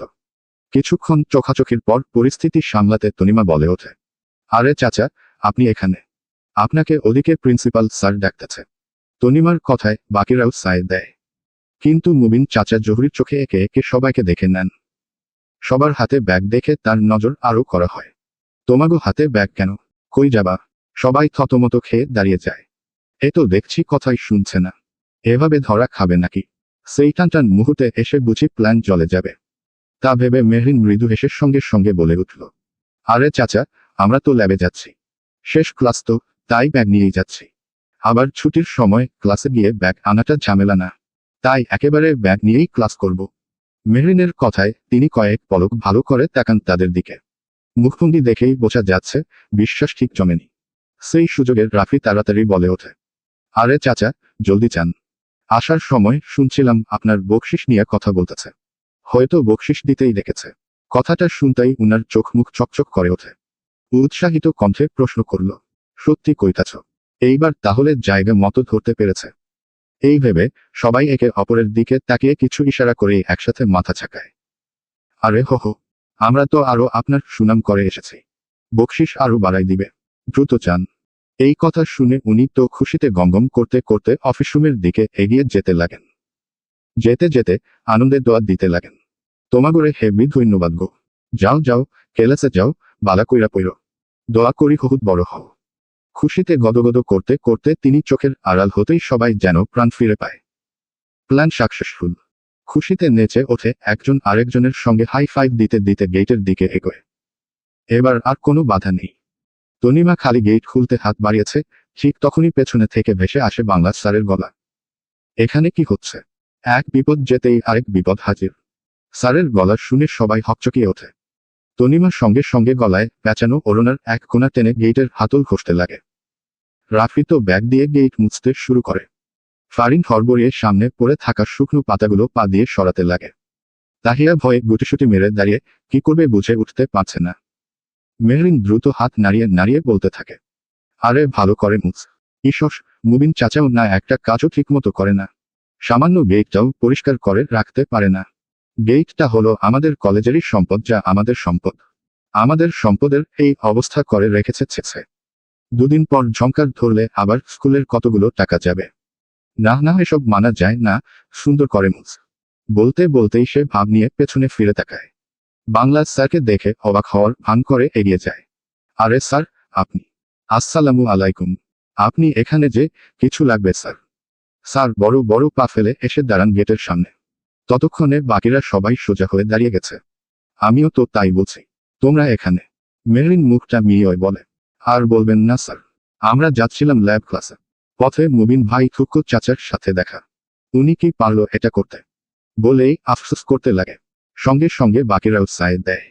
তা দেখে স্যার কপাল কুঁচকে জিজ্ঞেস করেন, কি করেছে ও? আমাদের দেখে গেটের দাঁড় করিয়ে গেছে। কেন? ও কোথায় গেছে? রাফি পাশ থেকে লজ্জা পাওয়ার ভঙ্গিতে বলে, স্যার, উনি ওই আফসানা খালার সাথে করতে গেছে। স্যার কথাটা ঠিক বুঝতে না পেরে আবার প্রশ্ন করেন, মানে? তনিমা তাড়াতাড়ি মাঝখানে টুকে বলে, আরে স্যার বুঝেন না, ওই আরে এটা কি? মানে ইতিশপিতিস বলেই মুখ থেকে দাঁড়ায় তনিমা। সঙ্গে বাকিরাও। স্যারের চোখ মুখ কুঁচকে যায়। খানিকটা লজ্জা, খানিকটা রাগ, দুটোই একসাথে ফুটে ওঠে। কি? তাই বলে তোমাদের গেটের দাঁড় করিয়ে যাবে? এত বড় সাহস! দাঁড়াও, ওরে আমি দেখছি। আর তোমরা যাও, এক্ষুনি ক্লাসে যাও। ওর খবর আমি নিচ্ছি। সবাই গুড স্টুডেন্টের মতো মাথা নাড়তেই স্যার রাগে ধপধপ করে পা ফেলে অফিস রুমের দিকে চলে যান। আজকে এই মুবিনের খবর নেবেনি। কলেজে আগেও অনেকের কাছ থেকে নালিশ এসেছে মুবিন চাচা আর আফসানা খালার এই মেলামেশা নিয়ে। স্টুডেন্টদের ওপরের খারাপ প্রভাব পড়বে। এই ভান্নাতেই তিনি ঠিক করেছেন আজ কিছু একটা ব্যবস্থা নেবেনি। এদিকে স্যার যেতেই সবাই স্বস্তির নিঃশ্বাস ফেলে। আর এক মুহূর্ত দেরি না করে দ্রুত বেরিয়ে পড়ে। প্রায় দৌড়েই পেছনের রাস্তা ধরে মেইন রোডে উঠতেই হাফ ছেড়ে বাঁচে সবাই। তৎক্ষণাৎ সবার চোখে মুখে হাসি ফুটে ওঠে। একসঙ্গে চেঁচিয়ে উঠে সবাই, ইয়ে! তবে আশেপাশের সকলের অবাক চাহনি দেখে তারা চুপসে যায়। বোকা বোকা হেসে হাঁটা ধরে। কিছু দূর যেতেই এইবার সবাই মিলে চেপে ধরে তাহিয়াকে। এইবার চান্দু, তোর পালা। সত্যি করে বল, কাহিনী কি? তখন মেহরিনের জামাই বল্লিকাকে। ফারিনের কথা শুনে তাহিয়া এদিক ওদিক তাকাতে থাকে। আরে এমনি ভুলে বলছি, কেউ না তো কেউ না। বলতে বলতেই চোখ গিলে একবার মেহরিনের দিকেও তাকায়। মেহরিনও অসহায় চোখে তাকিয়ে আছে। তনিমা কয়েক পলক তাকিয়ে থেকে বলে উঠল, নানা ডাল মে কুছ তো কালা হে, সত্যি করে বল কাহিনী কি?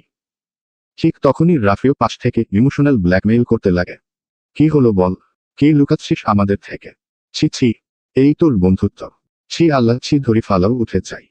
এই দিন দেখার জন্যই বন্ধু বানাইছি। এর থেকে সারা জীবন বন্ধু ছাড়াই থাকা ভালো ছিল। তাদের এমন চেহারা আর রাফির নাটক এসব দেখে তাহিয়া একেবারে অতিষ্ঠ হয়ে ওঠে। বেচারির এমনিতেই মুখ পাতলা, আবার এদের সামনে তো কথা পেটে রাখতেই পারে না। ব্যাস ফরফর করে সব বলে দেয়। কথার মাঝেই সবাই আসে একটা পার্কে। কলেজ থেকে 10 মিনিট দূরত্বে। সকলে ব্রেঞ্চে বসে আছে। মাঝখানে বসিয়ে রেখেছে মেহরিনে, যেন সকলের বিচার সভায় একমাত্র আসামি সেই। কেন আগে বলেনি, কিভাবে এতদিন লুকিয়েছে? এই নিয়ে একের পর এক শাসন। বেচারি মুখ মিয়ে চুপচাপ বসে আছে। টু শব্দও করছে না। একসময় রাফি হালকা গলায় সবাইকে থামিয়ে বলে, আচ্ছা, যা হওয়ার হয়ে গেছে। এসব নিয়ে পরে আবার ধরা যাবে। আপাতত কোথায় যাবি সেটা ঠিক কর। বেশি দূর যাব না কিন্তু।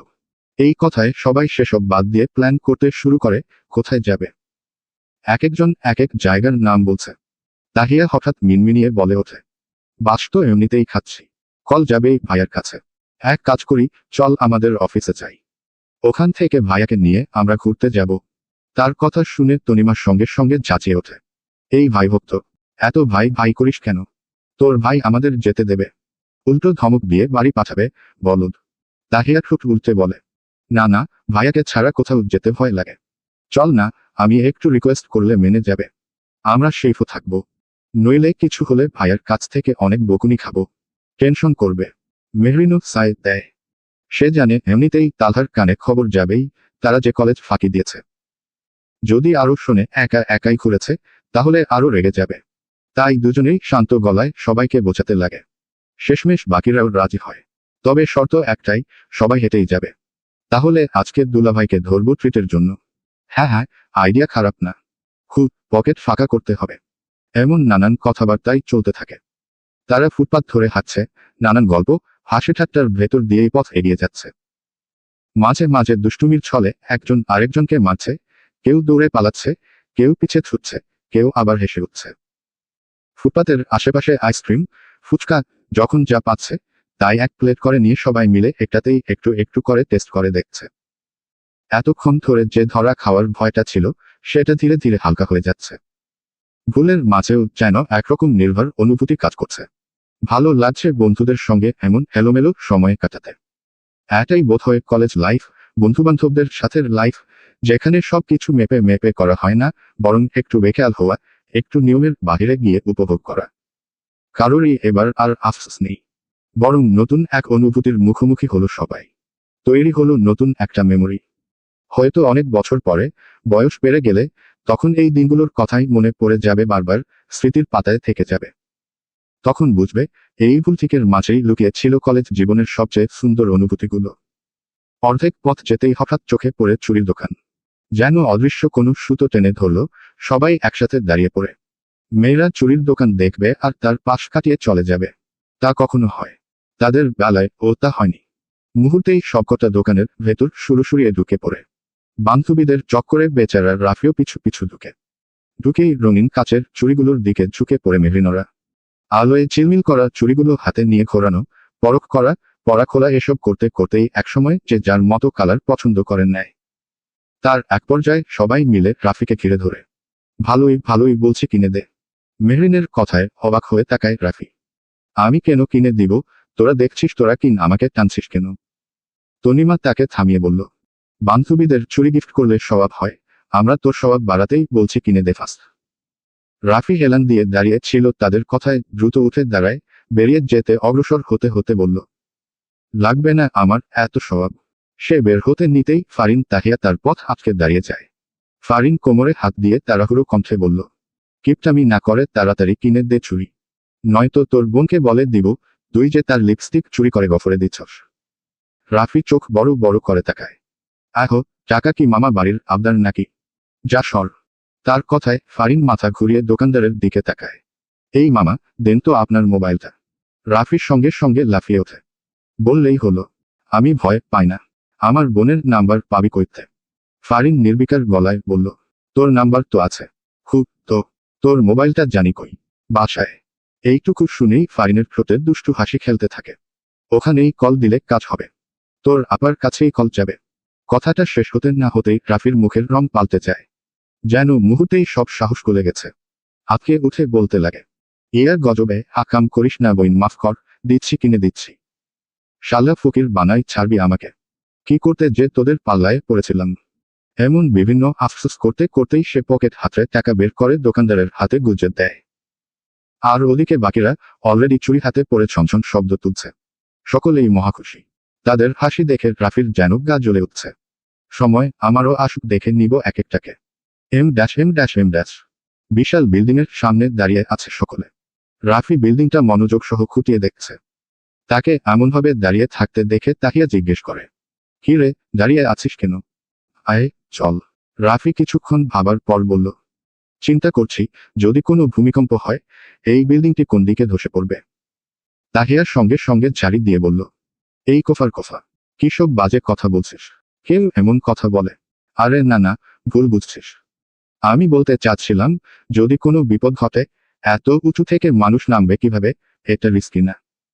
তাহিয়া বলল, এখানে হাজার হাজার মানুষ কাজ করে। নিরাপত্তা ব্যবস্থাও তেমন আছে। সব ধরনের জরুরি পরিস্থিতির জন্য প্রস্তুত। এবার এসব চিন্তা বাদ দে, চুপচাপ চল। এরপর সবাই হেঁকে হেঁকে লিফটে উঠে 7 তলায় পৌঁছায়। লিফট থেকে নামতেই এগোতে শুরু করে। রিসেপশনে এসে কোনো জিজ্ঞাসা না করেই তারা ডিরেক্ট ঢুকতে চাইলে হঠাৎ একটা মেয়ের সামনে এসে দাঁড়ায়। এই, থামো। থেমে পাশে ফিরে তাকায় মেহরিনরা। চোখে পড়ে জিন্স ও টপ পরা এক স্টাইলিশ মেয়ে। চুলগুলো কালার করা, মুখে ভারী মেকআপ। সে সন্দেহভরা দৃষ্টিতে তাদের দিকে তাকিয়ে আছে। তনিমা উত্তর দেয়, আমাদের বলছেন। মেয়েটি ধীরে ধীরে এগিয়ে এসে সবাইকে হেঁকে হেঁকে দেখে বলে, ওদিকে কোথায় যাচ্ছ? কার খোঁজ নিচ্ছ? তাহিয়া বলে উঠল, তালহা শিকদার আমার বউ। বাকিটুকু বলার আগেই মেয়েটি বিরক্তি প্রকাশ করে থামিয়ে বলল, যাও যাও, এখন স্যার নেই, মিটিংয়ে গেছেন। তার এমন আচরণে তাহিয়া চুপসে যায়।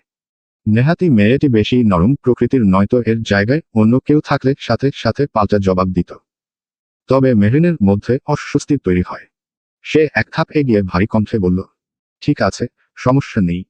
আমরা উনার কেবিনে অপেক্ষা করতে পারবো। সবাই এগোতে চাইলে মেয়েটি রেগে এক প্রকার চিৎকার করে ওঠে, এই, স্টপ। চেনা নেই, জানা নেই, তালহার রুমে যাবে। বেশি দরকার হলে এখানে দাঁড়িয়ে অপেক্ষা করো। ভেতরে যাবে না। তালহার নাম ধরে ডাকতে দেখে মেহরিন জ্বলে ওঠে। কটমট চোখে তাকিয়ে, হে, এই মেয়ে যে নাম ধরে ধরে ডাকছে। একবার তনিমার দিকে তাকাতেই তনিমা বলে উঠল, এই, আপনি বলার কে? আর আপনার কথা শুনতে হবে এমন কোনো বাধ্যবাধকতা আছে? মেয়েটি ঝাঁঝালো কণ্ঠে উত্তর দেয়, আমি কে তা তালহাকে জিজ্ঞেস করলেই পেয়ে যাবে। আর তার অবর্তমানে আমি নির্ধারণ করব তার কেবিনে কে আসবে, কে যাবে। হোয়াটেভার। সঙ্গে সঙ্গে পাশের একজন স্টাফকে ডেকে বলে, এরা যেন ভিতরে না আসে। মেয়েটির কথায় মেহরিনের চোখ মুহূর্তেই লালচে হয়ে উঠল। শুধু সেই নয়, দাঁড়িয়ে থাকা বাকিদের মুখেও জমে উঠল তীব্র বিরক্তি আর ক্ষোভ। রাগের মাথায় সবাই একসঙ্গে ঝাঁপিয়ে পড়ল তাহিয়ার ওপর। কেন সে নিজের পরিচয় দেয়নি? কেন তার ভাইয়ের অফিসে এসে তাকেই এমন অপমান সহ্য করতে হলো? অথচ তাহিয়া বোকার মতো তাকিয়ে আছে, বিস্ফোরিত চোখে সবার দিকে চেয়ে, যেন কি বলবে ঠিক বুঝে উঠতে পারছে না। নিজের পরিচয় দিতে তার অদ্ভুত এক সংকোচ কাজ করে। নাম বললে হয়তো ভাব দেখানো হয়ে যাবে, এই ভেবে সে চুপ করেছিল। কিন্তু তার সেই সরল বেখাপ্পা যুক্তি শুনে বাকিদের রাগ আরো বেড়ে যায়। মেয়েটি বেরিয়ে যেতেই একজন স্টাফ বিরক্ত চোখে তার চলে যাওয়ার দিকটা একবার দেখে নিয়ে ধীরে ধীরে এগিয়ে আসে। কণ্ঠে ভদ্রতা এনে নরম স্বরে বলল, সরি ম্যাম, উনার কথায় কিছু মনে করবেন না। আপনাদের কি প্রয়োজন আমাকে বলুন। তনিমা এক ধাপ সামনে এসে এবার সোজা তাহিয়ার দিকে আঙুল তুলে দৃঢ় কণ্ঠে বলল, উনি তাহিয়া শিকদার, তালহা শিকদারের ছোট বোন। আমরা ওর বন্ধু। আর কিছু জানার বাকি আছে? কথাটা শুনে স্টাফটি স্পষ্টভাবে চমকে ওঠে। সঙ্গে সঙ্গে সম্মান দেখিয়ে মাথা নত করে দ্রুত বলে, ওহ, সরি সরি ম্যাম, আমরা আসলে জানতাম না। আমি নতুন জয়েন করেছি, তাই চিনতে পারিনি। প্লিজ কিছু মনে করবেন না। আসুন, ভেতরে আসুন। লোকটার এমন ব্যবহারে তাহিয়া অপ্রস্তুত হয়ে এগিয়ে আসে। আরে না না, প্লিজ আঙ্কেল, এমন করে বলবেন না, প্লিজ।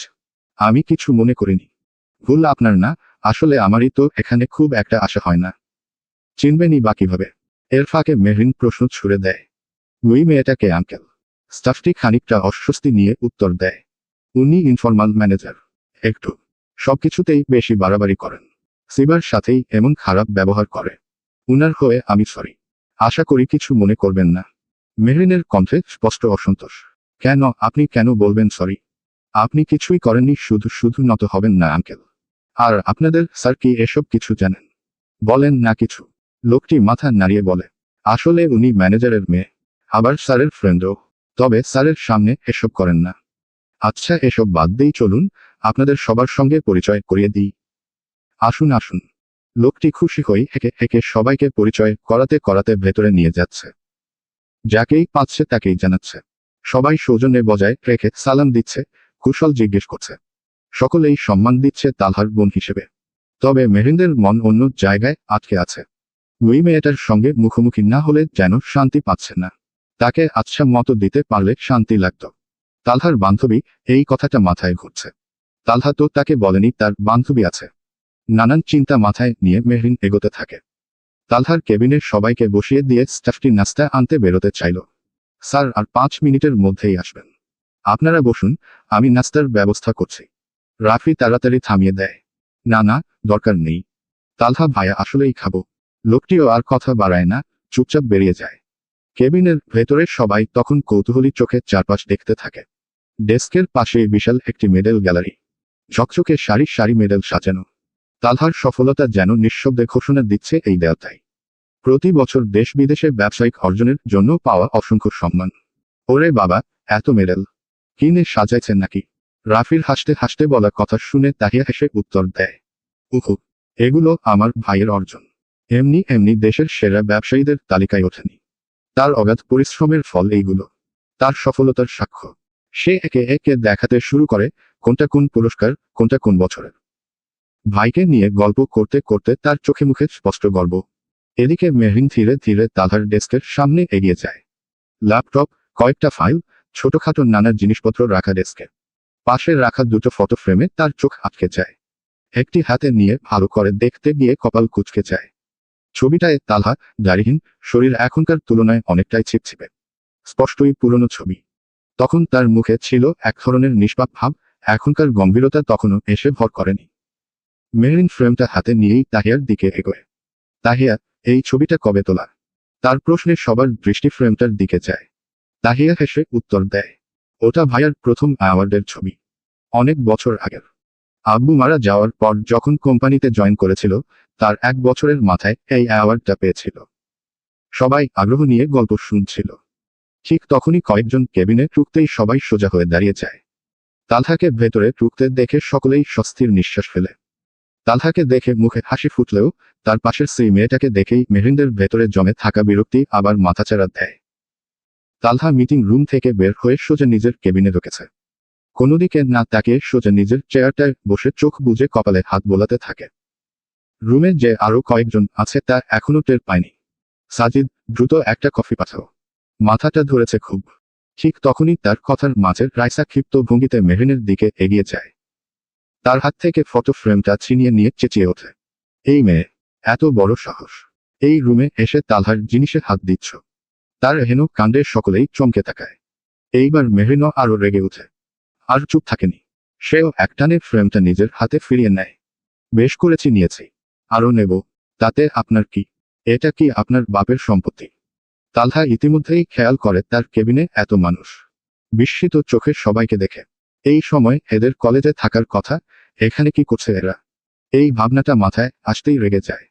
তবে দুজনের তর্ক তার কানে আসতেই সেদিকে তাকায়। রাইসা চিৎকার করে ওঠে, আমার বাপের না হলেও এটা কি তোমার বাপের? ছাড়ো! দুজনের টানাটানির মাঝেই তনিমা এগিয়ে এসে এক ঝটকায় ফ্রেমটা টেনে নেয়। সেটা মেহরিনের হাতে গুজে দিয়ে নিজে তার সামনে দাঁড়িয়ে কোমরে হাত রেখে কঠিন দৃষ্টিতে তাকায়। এইটা ওর বাপের সম্পত্তি না, তবে ওর জামাই সম্পত্তি। কথাটা শুনে রাইসা যেন আরো ক্ষিপ্ত হয়ে ওঠে। এই জামাইয়ের সম্পত্তি মানে কি? মুখ সামলে কথা বলো, বেয়াদব মেয়ে! তনিমা মেহরিনের দিকে ফিরে বলে ওঠে, বুঝিয়ে দে ওকে। বেশি বাড়াবাড়ি করছে। ভাব দেখাচ্ছে যেন এখানকার মালিক সেই। রাইসা ঠোঁট বাঁকিয়ে আত্মতৃপ্ত ভঙ্গিতে বলল, মালিক না হলেও তালহার খুব কাছের মানুষ। আমার কথাই তার কথা, তাই না? তালহা বেইব। তালহা বিরক্ত চোখে রাইসার দিকে তাকায়। হচ্ছেটা কি কিছুই মাথায় আসছে না। একে মাথা ব্যথা করছে তার উপরে এদের চেঁচামেচি। দৃষ্টি ফিরিয়ে মেহরিনের দিকে তাকাতেই দুজনের চোখ মেলে। তার সেই কটমটে দাবিদার চোখ দেখে তালহা খানিকটা অবাক হয়। এই চোখ তো তার দেওয়ার কথা ছিল, তবে মেহরিনের কেন? সে চোখ ফিরিয়ে নেয় তাহিয়ার দিকে, গম্ভীর কণ্ঠে প্রশ্ন করল, তাহিয়া, কার সঙ্গে এসেছিস? ভাইয়ের কণ্ঠে তাহিয়া কেঁপে উঠলেও বাকিরা পাত্তা দেয় না। তনিমা এগিয়ে এসে বলে, দুলাভাই, এসব কি? দুলাভাইয়ের অফিসে এসে শালা শালিদের এমন অপমান, ছি মানায়। দুলাভাই শব্দটা কানে যেতেই তালহা চমকে তাকায়। দুলাভাইকে? রাফি পাশ থেকে দাঁত বের করে বলল, কেন, আপনিই তো দুলাভাই। রাফিকে পাশ কাটিয়ে তনিমা ঠোঁটে তির্যক হাসি এনে বলে, ভাইয়া তলে তলে টেম্পু চালায়, আর আমরা দুলাভাই বললেই হরতাল। তালহা থমথমে মুখে তাকিয়ে থিরস্বরে প্রশ্ন করল, মানে তোমরা? তালহার ইঙ্গিত বুঝে তনিমা নিজেই হাল ধরল। ঠোঁটে এক চিলতে হাসি টেনে হালকা ব্যঙ্গ মিশিয়ে বলল, আল্লাহ আমাদের আর কোনো গুণ দিন আর না দিন, মানুষের নারীপুরি খেতে হলেও প্রেমঘটিত খবর বের করার গুণ ভরে দিচ্ছে। এই কথার মাঝেই রাইসা আবার মেহরিনের হাত থেকে ফটো ফ্রেমটা কেড়ে নিতে ঝাঁপিয়ে পড়ে। টানাটানি শুরু হতেই তালহা এবার গম্ভীর কণ্ঠে ঝাড়ি মেরে থামিয়ে দেয়, স্টপ, রাইসা। ওটা ওর কাছেই থাকবে। তালহার নির্দেশের রাইসা থেমে যায়। কিন্তু রাগে মেহরিনের দিকে একবার বিষম দৃষ্টিতে তাকিয়ে থাকে কয়েক পলক। তবে পরমুহূর্তের মধ্যেই মুখের অভিব্যক্তি পাল্টে ফেলে। হঠাৎই নরম নিরীহ সেজে তালহার পাশে গিয়ে গা ঘেঁষে দাঁড়িয়ে পড়ে। তুই ওদের চিনিস তালহা? দেখছিস কি বলছে? আমাকে অপমান করে কথা বলছে। জেগে জেগে স্বপ্ন দেখছে তোর বউ হওয়ার। এটার যোগ্যতা আছে নাকি? আর ওরাও কিসব উদ্ভট কথা বলছে, পুরো পাগলের দল। রাইসের কথার স্রোত থামার নামই নিচ্ছে না। একের পর এক বাক্য ছুড়ে দিচ্ছে সে মেহরিনের দিকে। আর প্রতিটা শব্দে মেহরিনের ধৈর্যের দেয়ালে যেন চির ধরছে। মেয়েটি তালহার একেবারে গা ঘেঁষে দাঁড়িয়ে থাকাটা তার রাগে যেন আরো উস্কে দিচ্ছে। চোখ দুটো জ্বলে উঠেছে আগুনের মতো। চোয়াল শক্ত করে চেপে ধরা দু হাতের মুঠো এমন শক্ত যে নখ বসে যাচ্ছে তালুতে। আর তালহা, সে একেবারে বিপরীত। ডান হাতটা চেয়ারের হাতলে রেখে থুতনিতে ভর দিয়ে বসে আছে। মুখে কোনো মন্তব্য নেই, চোখে শুধু গভীর মনোযোগ মেহরিনের দিকে। বউয়ের এই রূপ তার ভালোই লাগছে। এই চোখ, এই টানটান মুখ, চোখে জমে থাকা ঈর্ষা, সবটাই তার কাছে অদ্ভুত রকমের আকর্ষণীয় লাগছে। সে যেন দেখতে চাইছে মেহরিন কতদূর পর্যন্ত নিজেকে সংযত রাখতে পারে। সে কি এখানেই থেমে যাবে, নাকি নিজের অধিকার তুলে ধরবে? অন্যদিকে তার পেছনে থেকে তনিমা, রাফি আর ফারিন মিলে মেহরিনকে আরো উস্কে দিতে থাকে। তনিমার চাপা ফিসফিসে বলল, কিছু বল, তোর জামাইকে নিয়ে কি বলছে দেখছিস?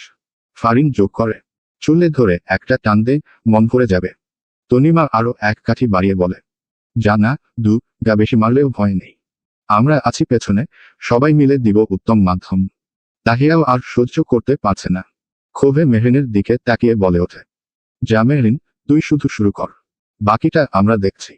এই কথাগুলো যেন মেহরিনের ভেতরে জমে থাকা শ্বাসটাকে এক ধাক্কায় বের করে আনল।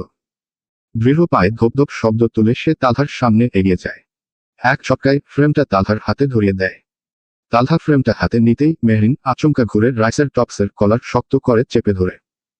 হঠাৎ আক্রমণ আর গলায় চাপ পড়ার ব্যথায় রাইসা হকচকিয়ে ওঠে। এই, কি করছিস? এত সাহস কই থেকে আসে? তালহা দেখ, এই মেয়ে কি করছে। মেহরিনের চোখে তখন কোনো দ্বিধা নেই। দাঁত চেপে ফুস করে বলে ওঠে, উনি কি বলবে? যা বলার আমি বলবো। জামাই আমার, ভাব তোমার। কুচবি। অন্যের জামাইয়ের দিকে চোখ দিলে চুল টেনে ছিঁড়ে টাকলা বানিয়ে দেব। এইটা আমার বাপের সম্পত্তি না হতে পারে, তবে আমার জামাই সম্পত্তি। মাথায় ঢুকছে না আমার কথা। বলতে বলতেই সে রাইসার চুলের মুঠো চেপে ধরে। দস্তাদস্তির একসময় রাইসাও পাল্টা আক্রমণ করে বসো, মেহরিনের চুলে টান মারে। হঠাৎ ব্যথায় মেহরিনের মুখ থেকে আহ শব্দ বেরিয়ে আসতেই তালহা আর বসে থাকতে পারে না। সে ঝট করে উঠে দাঁড়ায়। Hey stop, don't dare to hurt my wife. তালহার তীব্র গর্জনে রাইসা ভয় হাত ছেড়ে দেয়। ওয়াইফ শব্দটা কানে যেতেই সে বিস্ফোরিত চোখে তাকায়। ঠিক তখনই পেছনে থেকে তাহিয়া আর তনিমা ঝাঁপিয়ে পড়ে রাইসার দু হাত শক্ত করে চেপে ধরে। তা অনুভব হতেই রাইসা ছটফট করতে থাকে, হাত ছাড়ানোর চেষ্টায়।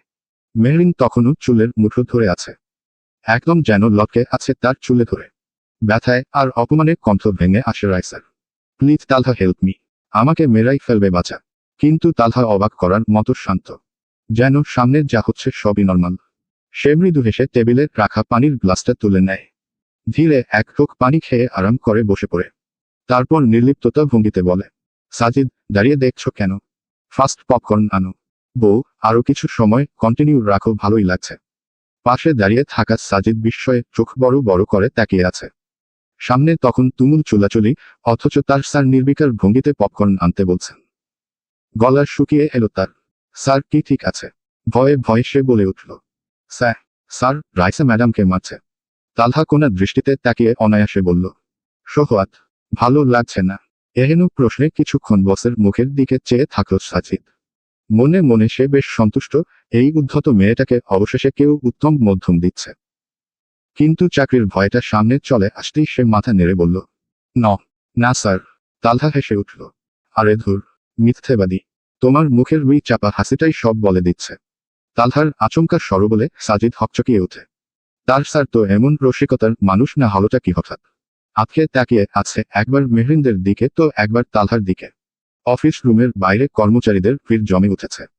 দরজা খোলা থাকায় চেঁচামেচিতে সবাই এসে ঝগড়া দেখতে হাজির। বাঙালি বলে কথা, মারামারি ঝগড়া দেখাতে সবার আগে থাকবেই।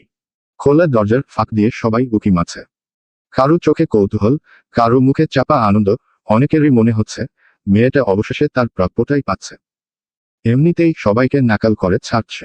একসময় তালহা উঠে দাঁড়ালো, কয়েক পা এগিয়ে গিয়ে পেছনে থেকে মেহরিনকে টেনে নিল। মেহরিন চুল ছেড়ে দিতেই তাহিয়ারাও হাত ছেড়ে দাঁড়াল। রাইসা মেয়েটি হাঁপাতে হাঁপাতে শ্বাস নিচ্ছে। এলোমেলো মেকআপে মুখটা বিকৃত হয়ে আছে, চুল আউলে অবস্থা খারাপ। মেহরিনের কোমর শক্ত করে ধরে আছে তালহা। এবার কড়া চোখে রাইসার দিকে তাকালো। She is Mrs Talha Sikdar, honour of Talha Sikdar হাত। কথাটা শেষ হতেই যেন চারদিকে মুহূর্তের জন্য সব নিস্তব্ধ হয়ে যায়। কিছুক্ষণের মধ্যেই ফিসফাস শুরু হয়ে গেল। বাইরে দাঁড়িয়ে থাকা সবার চোখ কোটর থেকে বের হওয়ার উপক্রম। সকলের মাঝে গুঞ্জন শুরুন, তালহা যে বিবাহিত, এই কথা কেউ জানতি না। সাজিদ নিজেও হতভম্ব হয়ে দাঁড়িয়ে রইল। তার স্যার বিবাহিত। আশ্চর্য হয়ে তাকায় তালহার দিকে।